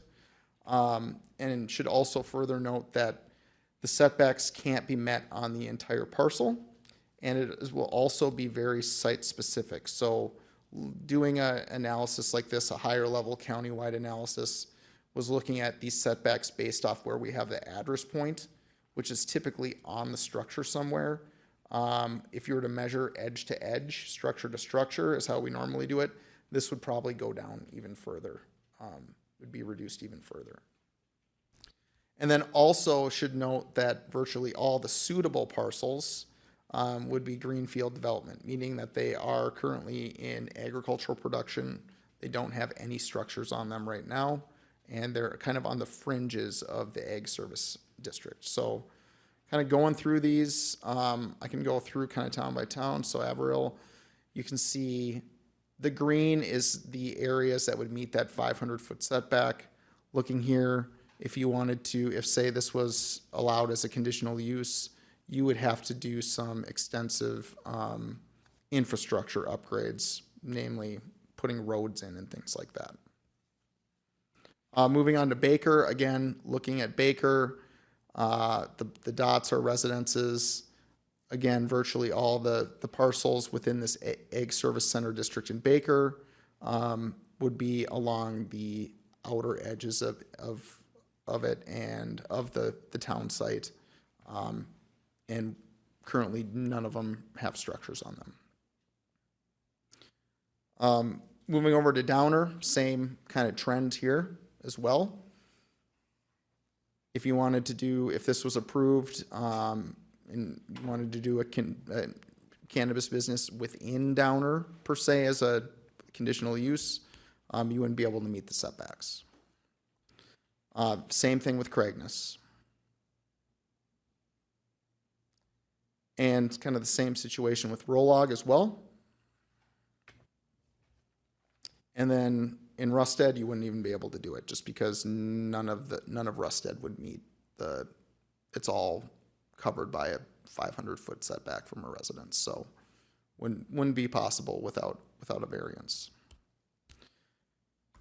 Comments. We did not receive any comments regarding this request. We did notify all townships, and we did also notify every township that has a Ag Service Center district in it, just tailored it so they are aware that this request could impact that their particular town site within their township. How this amendment would relate to our comprehensive and transportation plan goals and objectives, we have the land use, commercial and industrial goal category, so encouraging commercial and industrial development that is in harmony with the ag and rural character of Clay County, and promote value-added ag, commercial, and industrial development in ag service center areas and along transportation corridors and hubs. So this proposed amendment in this use could provide value-added ag, commercial, and industrial development, has the potential to stimulate economic activity, tourism, preservation of historic structures such as grain elevators. Should be noted that use setbacks really limit the use in existing structures without a variance. Most of this development would be greenfield development, so it would be brand new development. We also have an objective under this goal to avoid or mitigate against commercial and industrial development that increases the potential for land use conflicts with rural residential or ag uses. What kind of walk through this analysis, looking at where this would be suitable, and really just limited to 23 out of those 259 parcels. And then should also add too that because only 8% of these parcels are technically suitable, it's highly likely that our Board of Adjustment would be seeing a number of variance requests to these setbacks as a result of this. Should also note that of these 259 parcels, there's about 109, so that's like 42%. They're substandard for lot size, meaning that the minimum lot size for commercial use or industrial use in an ag service center zoning district is 1 acre. So 42% are below that 1 acre threshold. That includes this Baker site as well. So this would also could further increase that variance pressure. These lots would be considered non-conforming. And so you might see more variance requests to the minimum lot size as well. So my recommendation would be to go through the findings of facts for this. There's potential reasons for recommending amendment approval. One being that the use does have the potential to revitalize and diversify these ag service center economies. It could also be considered very similar to other conditional uses that are permitted in the ag service center. So bars, restaurants, commercial entertainment, those are all allowed in the ag service center with conditional use permits. They generate similar business type in terms of traffic generated, noise, lighting, parking, those types of things. They don't often have the same setbacks as the cannabis business. And again, that adaptive reuse of structures that might be contributing to blight conditions or nuisance conditions, there's that chance or another opportunity to stimulate economic activity and revive them a little bit. Recommendations for denial. So properties in the ag service center, they're overwhelmingly rural residential. Allowing another commercial and industrial use has just additional opportunity, potential to create land use conflicts. There's just a lot of nearby residences on small lots. The use would not meet the required setbacks on over 90% of the properties. Same with lot size. 42% would not meet that lot size. This would likely result in increased variance requests. And for a variance, you have to demonstrate a practical difficulty. It can't be created you can't create the practical difficulty. It has to relate to the property. And so just because you want to open up a cannabis business, that would not meet that bar. The other potential reason for denial is this is a very new use in the state and in the county. Our ordinance is just over a year old. The administrative rules from the state were just approved in April of this year, and I can amend this now. We have only 2 businesses that have received a conditional use permit from Clay County. So new ordinance, amending it could be considered premature at this time. Any questions for me at all?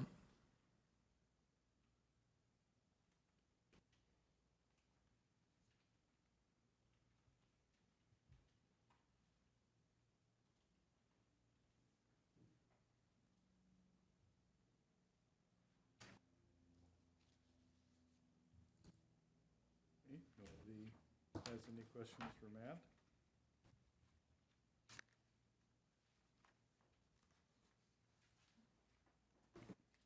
Would the applicant care to, is it appropriate for the applicant to come up and introduce and speak? I'm Kelly Wegscheid, one of the architects on the project. And I'm Scott, excuse me, I'm Scott Doms, I'm the owner. Derek Drager, I'd be the facility manager. I would like to thank everybody for their time and attention, and for people that had the opportunity to come out and take a look at our Baker location. We do realize that this is not an ordinance that specifically is related to our project, but would directly affect all of these other smaller farming communities. Allowing this zoning use does not automatically grant a conditional use permit, which is later in the whole process of this project being approved. I think that Matt had a lot of numbers that got thrown out, and I would like to say that just because 60% or 70% of those lots in those unincorporated areas do not meet the current setbacks in this ordinance, just because that's the case does not mean that you should punish or automatically reject the other properties that have the potential to meet those guidelines. And I think that allowing this ordinance change would allow property owners such as Scott or other, rural use properties to prove that they can meet these conditions. But for a property owner such as Scott to say, yeah, I am gonna purchase that other half an acre of property from my owner, my neighbor, to be compliant with that 1 acre requirement, we need the opportunity to prove that we can do that. So just because properties are possibly not compliant with the setbacks at the moment, I think that changing this use to still be heard before the board, you still have that opportunity to regulate with that conditional use permit. But I really think that this ag use, coming full circle back to the cannabis, some retail, but also the cultivation, is the exact use for these types of buildings. All of these buildings were ag use before in small communities. And if we don't preserve some of these buildings, such as this specific building, but other buildings as well, there's no other practical use for a lot of these buildings, and they will disappear. So these iconic buildings that are right now in disrepair require a lot of money to renovate and use them. So if we don't figure out a way to make these old ag buildings usable once again and come full circle right back to ag or, any other type of growing or use like that, we're gonna lose all of these buildings. So yes, the numbers are showing that, setbacks and things like that need to be addressed. And there is still an opportunity to do that with the conditional use process, but give properties an opportunity to prove that they can do that. And I think it's a chicken and an egg thing where the property owners need to know that they can come to you with a conditional use permit and say, hey, yes, we are working to, acquire additional property to meet the 1 acre regulation. We've been talking with neighbors about possibly purchasing their neighboring property as a residence that would possibly be moved or relocated outside of that 500-foot setback area. If given the opportunity to prove that these conditions can be met, I think that opportunity needs to be heard. I think it needs to be encouraged. I think these small unincorporated communities, they need to have that option to say, yes, we want to keep this cultural icon. We want to put some type of a business in those disregarded and disused and being neglected ag buildings. What else are we going to do with them? This is the original intent was ag use, and this is exactly that, ag use. So again, we realize that there are a lot of properties that are non-compliant, and we get that. But there are still some of those properties that have the opportunity to be compliant and to be heard in this use. So. No, I think you said very good. I screwed up. Yeah. Well, and this does, this is the first situation here in the unincorporated community of Baker. We've talked to neighbors. You know, the closest neighbors to this specific project are actually excited for this specific property to be upkept. It takes a lot of money with a building of this size to keep it heated, cooled, all of those things. Takes a lot of money to repair the windows and repair the roof lines. How else are we going to do that?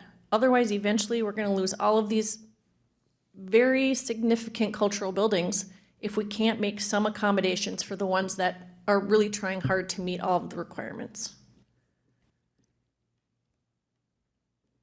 I would like to actually add one thing is I've owned this elevator for 8 years now, and I've lived in it and racked my brain around what could actually become of this thing. We found some options, but nowhere near the revenue that the cannabis industry can bring into us to allow to fix this building. It's like Kelly said, it's been a daunting task up to this point. I know this is specific to this building, but there's just nothing that I've come across that can even touch what the cannabis industry and the revenue of the cannabis industry can do for this icon. So that's just kind of what I wanted to say. And I think it's important with these small communities to give them every tool that they can to survive. And this is one of them. This is one that we've found could work. So,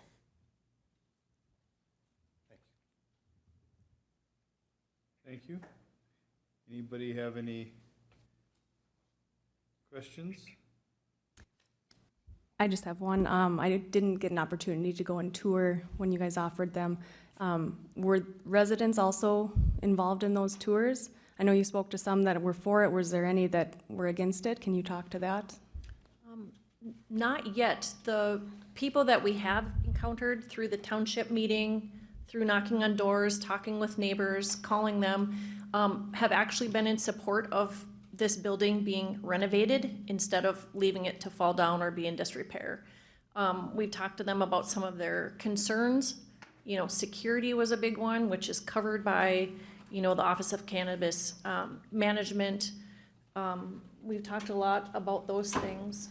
yeah, that was pretty much just their only concern was security, and we're heavily regulated for that. One of the comments that I thought was really interesting from actually the very direct neighbor said that the use of this facility in this type of use would be way less disruptive to their life than the old grain trucks that were there or the potato trucks that go by. So in that regards, it's actually less of a nuisance than some of the other farming types of trucks and things that go by. So.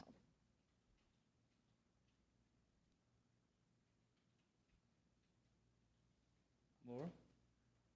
From the pictures that I see here, are you currently using it as a bed and breakfast also? That's correct. So there's a way to keep them separated from the cannabis stuff? No, so those would go away. Yeah, the current areas that are set up in bedroom situations and stuff, that certain section of the building would become office space. So all of the living situation and stuff in there would get rearranged and used for employee-only office space. And it's kind of conveniently located between the retail and where the grow section would be. So it kind of worked out well that way. So there won't be any more Airbnb, any more rentals that way? No, we're not allowed to. You're not allowed to have any residents on site per the state. Thank you.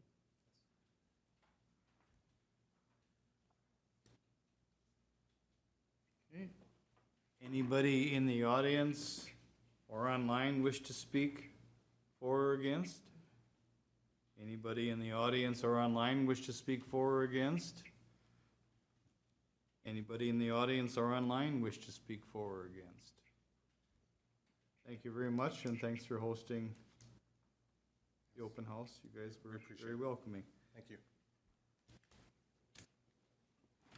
Okay, look for a motion to close the public hearing. So moved. Motion by Sebastian, Second. seconded by Kurt Scherfen. Thanks, Kurt. All those in favor say aye. Aye. Opposed? Motion is carried. Public hearing is closed. Now, I have a question, Matt. Now, are we the final say, or does this go to the Board of Commissions? So, Mr. Chair, this is a recommendation to the Board of Commissioners.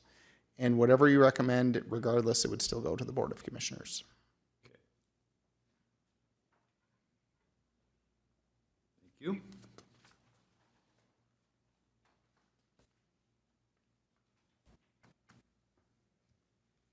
Okay. Findings of fact. The development authorized by the text amendment will not create an excessive burden on any public facilities or utilities. Mr. Chair, sorry, I know this is kind of a new, with our code, but we do have the review standards before the first question, which actually does have some findings in there as well that we might want to touch on. We'll start with that. In granting a text amendment, the planning commission shall consider the effect of the proposed amendment upon the health, safety, morals, and general welfare of occupants of surrounding lands, the effect on existing and anticipated land uses, and especially the effect on agricultural uses, the degree to which the text amendment will affect nonconformities or variance requests. And Matt covered the comments on there. And I did provide 2 sets of findings on which you all have, so feel free to use whichever ones you feel are most appropriate for the situation. I'm assuming the questions are the same? These questions are the exact same, yep. Consistency with ordinance. The text amendment is consistent with the general purposes of this ordinance.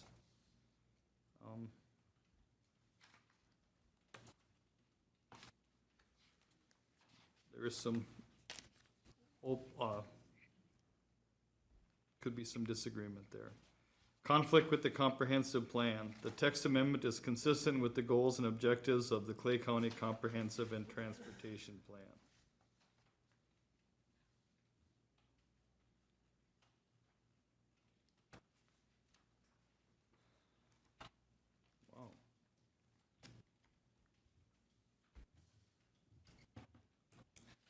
Wow. So, there's only 3 questions. 4, but yeah, yeah.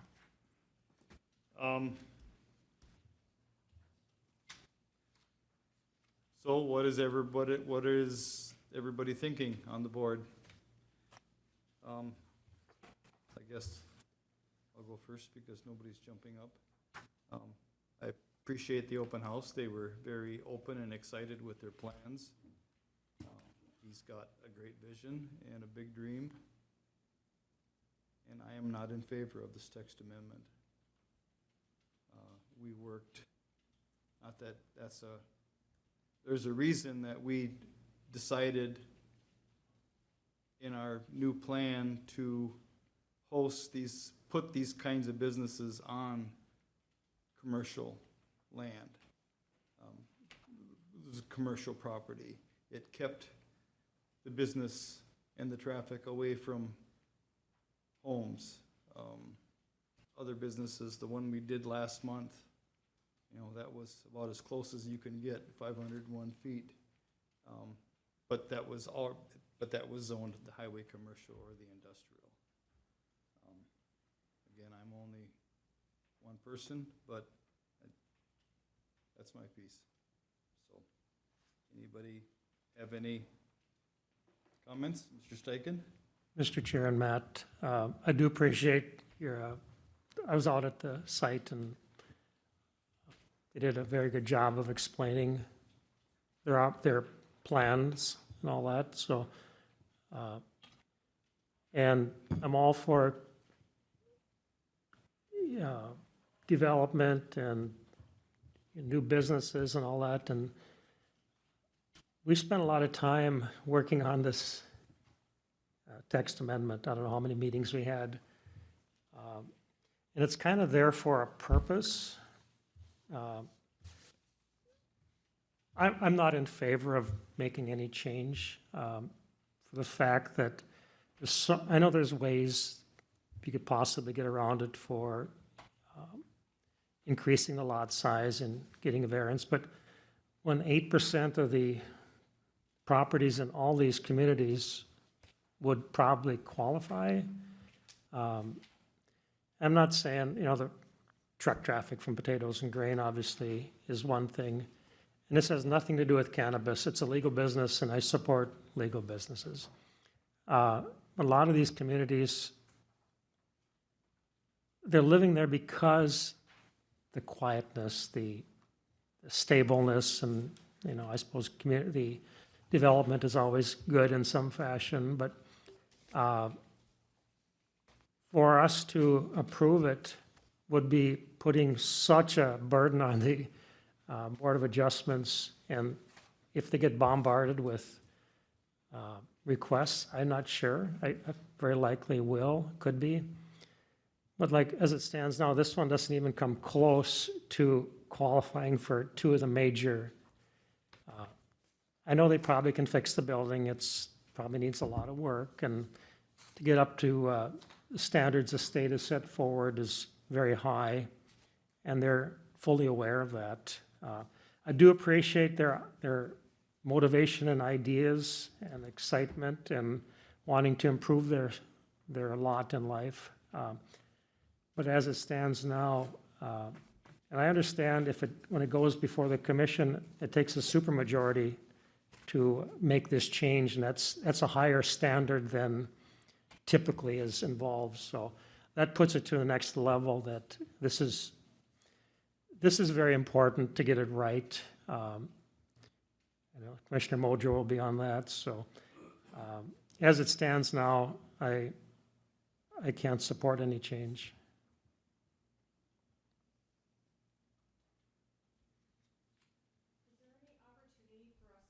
No, this is not this is not a give and take. I'm sorry. I guess I would just like to echo what you guys are both saying. I agree. People are out there because they want the peace and quiet. I really appreciate that they want to, try and preserve this iconic building. When Holly's burnt down not too long ago, it was a sad day. So it's sad to see these structures removed from our communities. But yeah, the amount of work on the back end that could go in, for variances, I just think is just too much at this time. And like Matt had spoke about, we had just got these new rules in April, so I think we need to give it some time.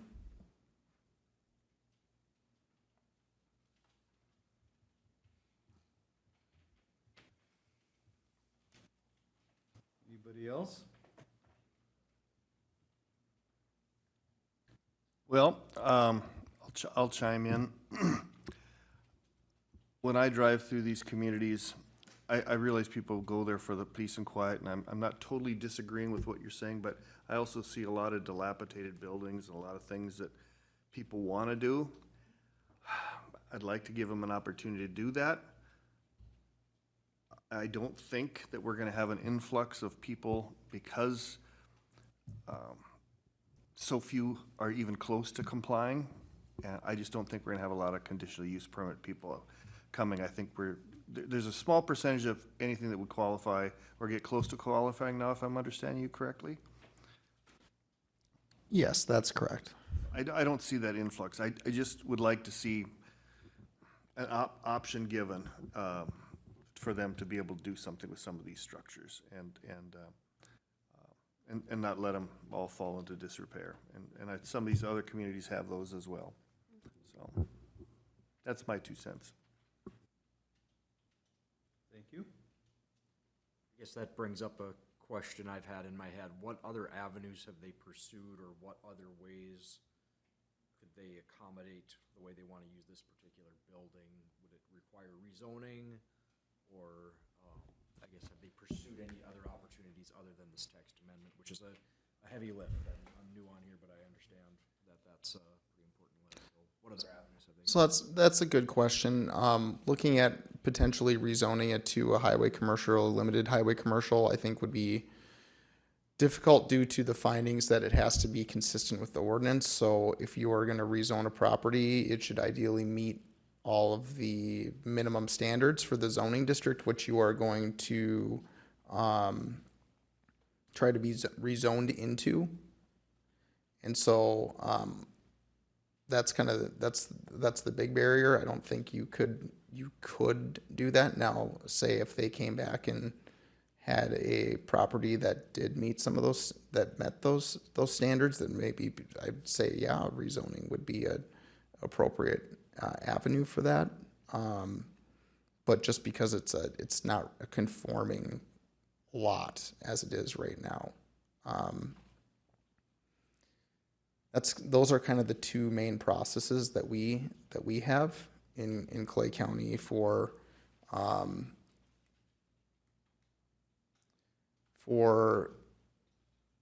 property owners, if they are not able to do something within the permitting process, they do have the ability to come and plead their case before you and the Board of Commissioners. So that's their due process to do that. And those are the two avenues that we and essentially all counties in Minnesota have, is a text amendment or a zoning district amendment or zoning map amendment. Yep. Mr. Chair. Thank you. Thank you, Mr. Chair. One, I just want to thank the applicant. I think Scott called me here probably a month and a half ago, if that, just to really bring me up to speed on what the vision and the excitement regarding the project is. So I thank you for that, Scott. I will say the invitation that went out to, I think, all the county board, I'm not sure if, I was out of town, so I'm not sure who had the chance to go out there. And then obviously members of this board that had the opportunity to do that. Not often in all of the work that we all do regarding land uses do we have applicants willing to go through that, those steps to fill folks in on what the vision is. So I really do appreciate the fact that they're doing that. There are a lot of hurdles with this project, and I think the applicant is well aware of that, and I think the applicant is also willing to do what he can to get it to this point based on what Scott has talked to me about. I certainly appreciate that this will be a recommendation to the county board, and then the county board will have the opportunity to kind of fact find from there and see what makes the most sense. We are kind of in a new territory regarding cannabis business in Clay County because it is so new. We did work at length on amendments or on what the rules and regulations, what we thought would be the best fit, and it's challenging to know what that is. I'm not saying that we've not adjusted pieces that seem to make more sense, similar to what we did with the condition on the gravel permit earlier. I will recuse myself from this vote just because I think it's important to make that vote at the county board, but certainly thank you, Scott, for the work that you've done to make sure that you've provided as much information as possible.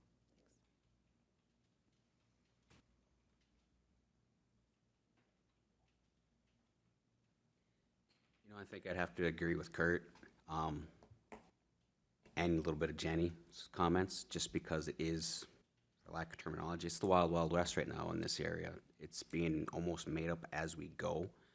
There are some guidelines that are there, but it's still being changed and thought through as a day-by-day process.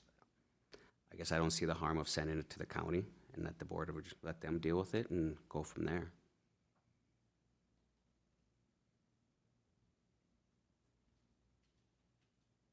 Okay, everybody that wants to speak, have they spoken?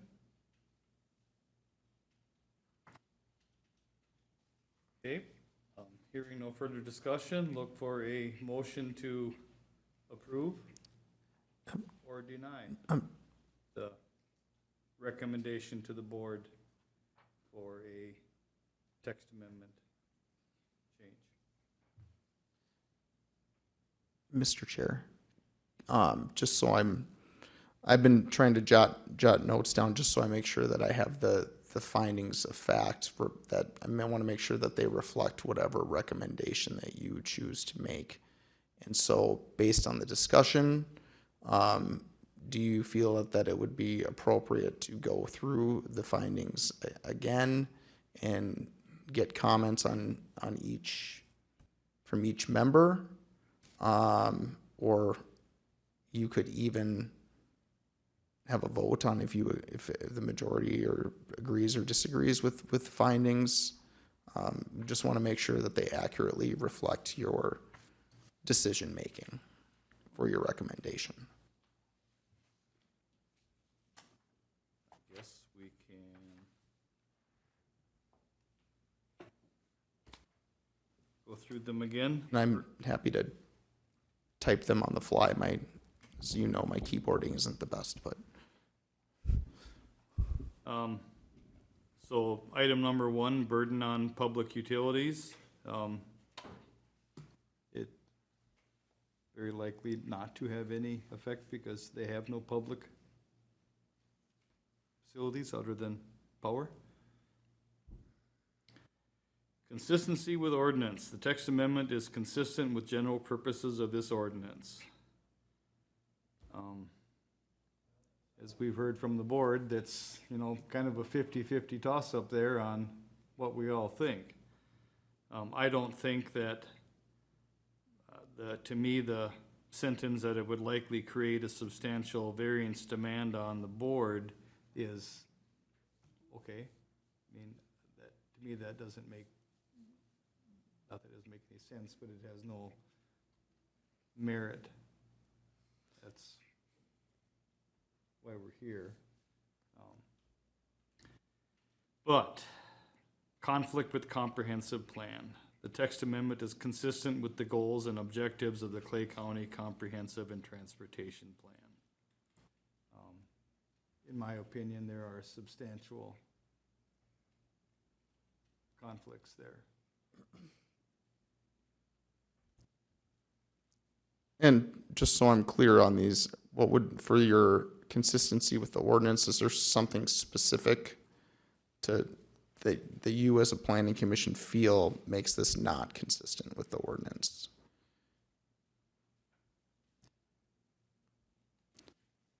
And I should add in drafting this particular finding with the substantial variance demand. I mean, that's a possibility. We don't know.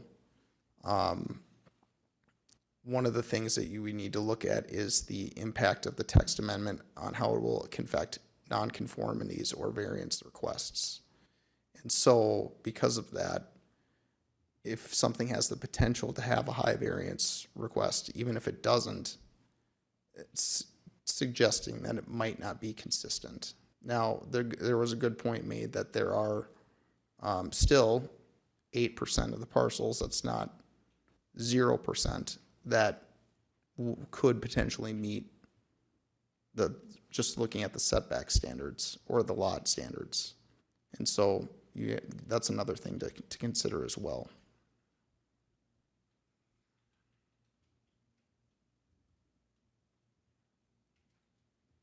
So if you as a planning commission agree with how this finding is drafted, happy and want to keep that as your finding, we can do that, or we can modify it in any way that you see fit. Because ultimately it's your finding. Well, your paragraph, your sentence does, in my view, accurately state.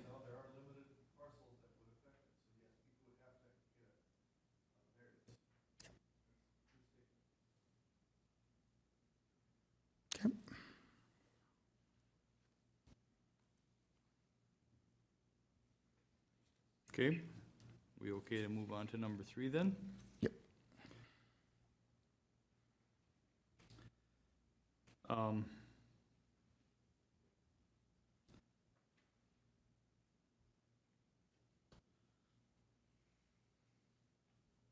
yeah, this property doesn't meet currently, you know, cart before the horse. You know, there's so many things that it doesn't work, you know, the setbacks, the parcel size.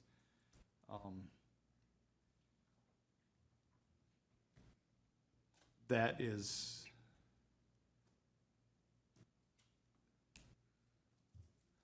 you know, a definite, in my mind, a definite conflict.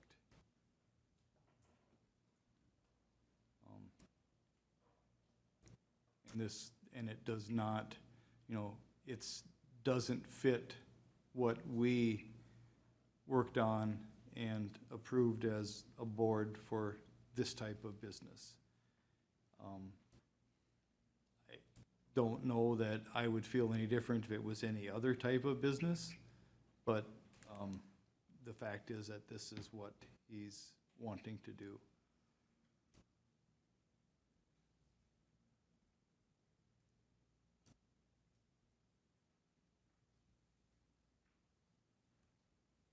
So, anybody else have any comments on the comments?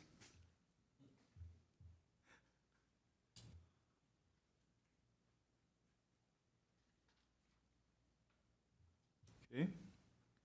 So I'm going to, pardon? We should probably roll call if it looks like there's. And I'm gonna ask again for a motion to approve or deny and, Recommend approve. pardon? Recommend approval or denial to the county board. Okay, yes. Sorry. I would make a motion to recommend denial to the county board. A motion by Kurt Shervin to recommend that the Board of Commissioners gets a denial from this board has been made. Is there a second? I'll second that. Second by Ashley. Any further discussion? Hearing none, all those in favor say aye. Mr. Chair, I think we should do a roll call vote. Want to do a roll call right away before we, okay. I think so. It sounds like there's differing opinions, so I think. Okay. Josh? Vote aye. Josh votes to deny the permit. Sebastian? Nay.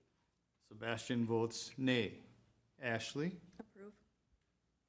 Ashley votes to approve the denial. Mr. Steichen? Confusing. I vote to approve the denial. Laura? I vote to approve the denial also. Commissioner Mosho recuses. Mr. Shervin?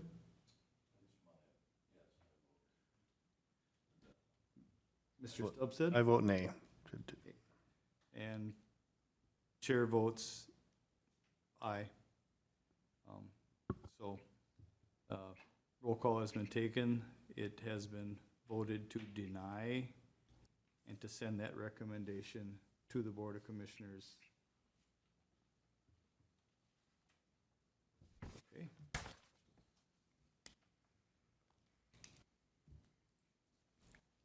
Thank you, everyone. Do we have any unfinished business, Matt? No unfinished business, Mr. Chair. New business, MCIT land use training. Yeah, I just want to give a brief update on our land use training. Sebastian attended, as well as Rita. And I don't know, I thought it was a good training talk on just record. So drafting your record is very, and the importance of doing that. Data centers was a large topic of discussion, and just kind of the lack of regulation currently with data centers in Minnesota, and then some potential rules that might be coming in the future.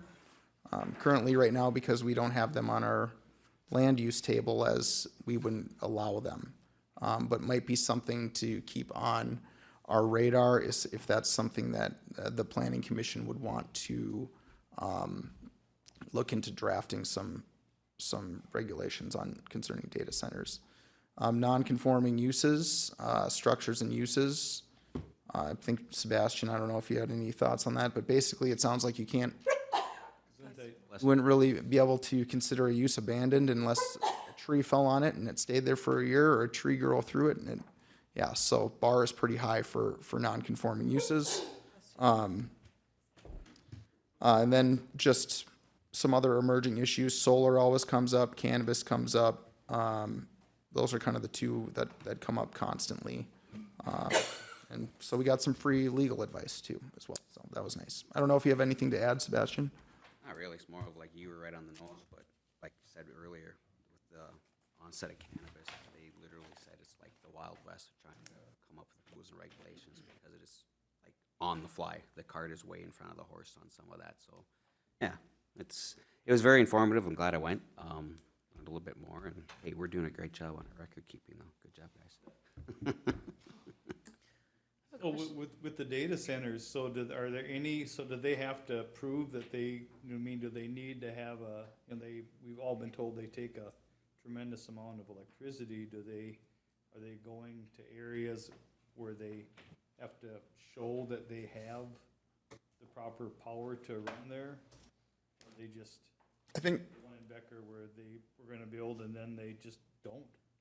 I think they're so large that a lot of them are going through the Public Utilities Commission, and then also with whatever the electrical service provider is for that area in trying to make it work. And in terms of local governments, there's really not a whole lot that's currently happening right now. There's nothing like that says that the local government can't prohibit them at this point. Just it's, unlike you think of like a utility scale solar or a utility scale wind farm, local governments have jurisdiction, but only up to a certain size, and then it's the PUC that has the jurisdiction. So right now that type of rulemaking has not been made. So a lot of the siting of these really, I think a lot of these data center developers are engaging with the electric utilities in the area and who has excess power, where's a good spot for siting. I know a lot of them want to site with renewables. Also water is a big thing too, water usage. So there's a data mining center in Grand Forks that we toured, and it takes more power every day than the city of Grand Forks. They're huge users of power, so that's generally where they start, is like you said, where the power is. And I've also heard that there's 10 planned in Minnesota right now around the metro area that will consume as much power as every residential household in the state. So the Grand Forks, does all that power come from western North Dakota, the coal mines? And Correct. That's where it comes from. It comes through Minn Kota Power, and it comes from coal. Yeah, the vast majority of it comes from coal. 32% any given day is probably coming from solar or wind, but that's on the high side. Generally, it's coming from coal. So Cass County Electric is doing proposed to do the new one. In Harwood, yeah. So what will that do to Cass County? Will that have any change to existing consumers, I wonder? No, it's probably a benefit for them because there's more. Well, the Cass County Electric is going to make money on that, and so they don't have to charge their customers as much to keep the trucks and the rigs going. We've got several in REAs. We've got data mining centers, but smaller ones, and they're quite lucrative. Mr. Chair, just really quickly, just looking at current event conversations in regards to the sustainable aviation fuel project proposed for Moorhead, are there any pieces similar to that are gaps in our allowed usage with the county, that understanding that's within the city of Moorhead's jurisdiction, but if there's anything like that maybe we should address? Yeah, I think that's not a bad idea. Data centers, sustainable fuel. Ethanol might maybe fall under some of our commercial ag uses. Battery storage is one. That's a big one. So on-site battery storage paired with renewables or another type of use is an emerging one that's coming up as well. I just would prefer that, I mean, you've done a really great job of continuing to update kind of current event type pieces. Just want to make sure that we have some of those conversations had before we're in a point where it's a challenge.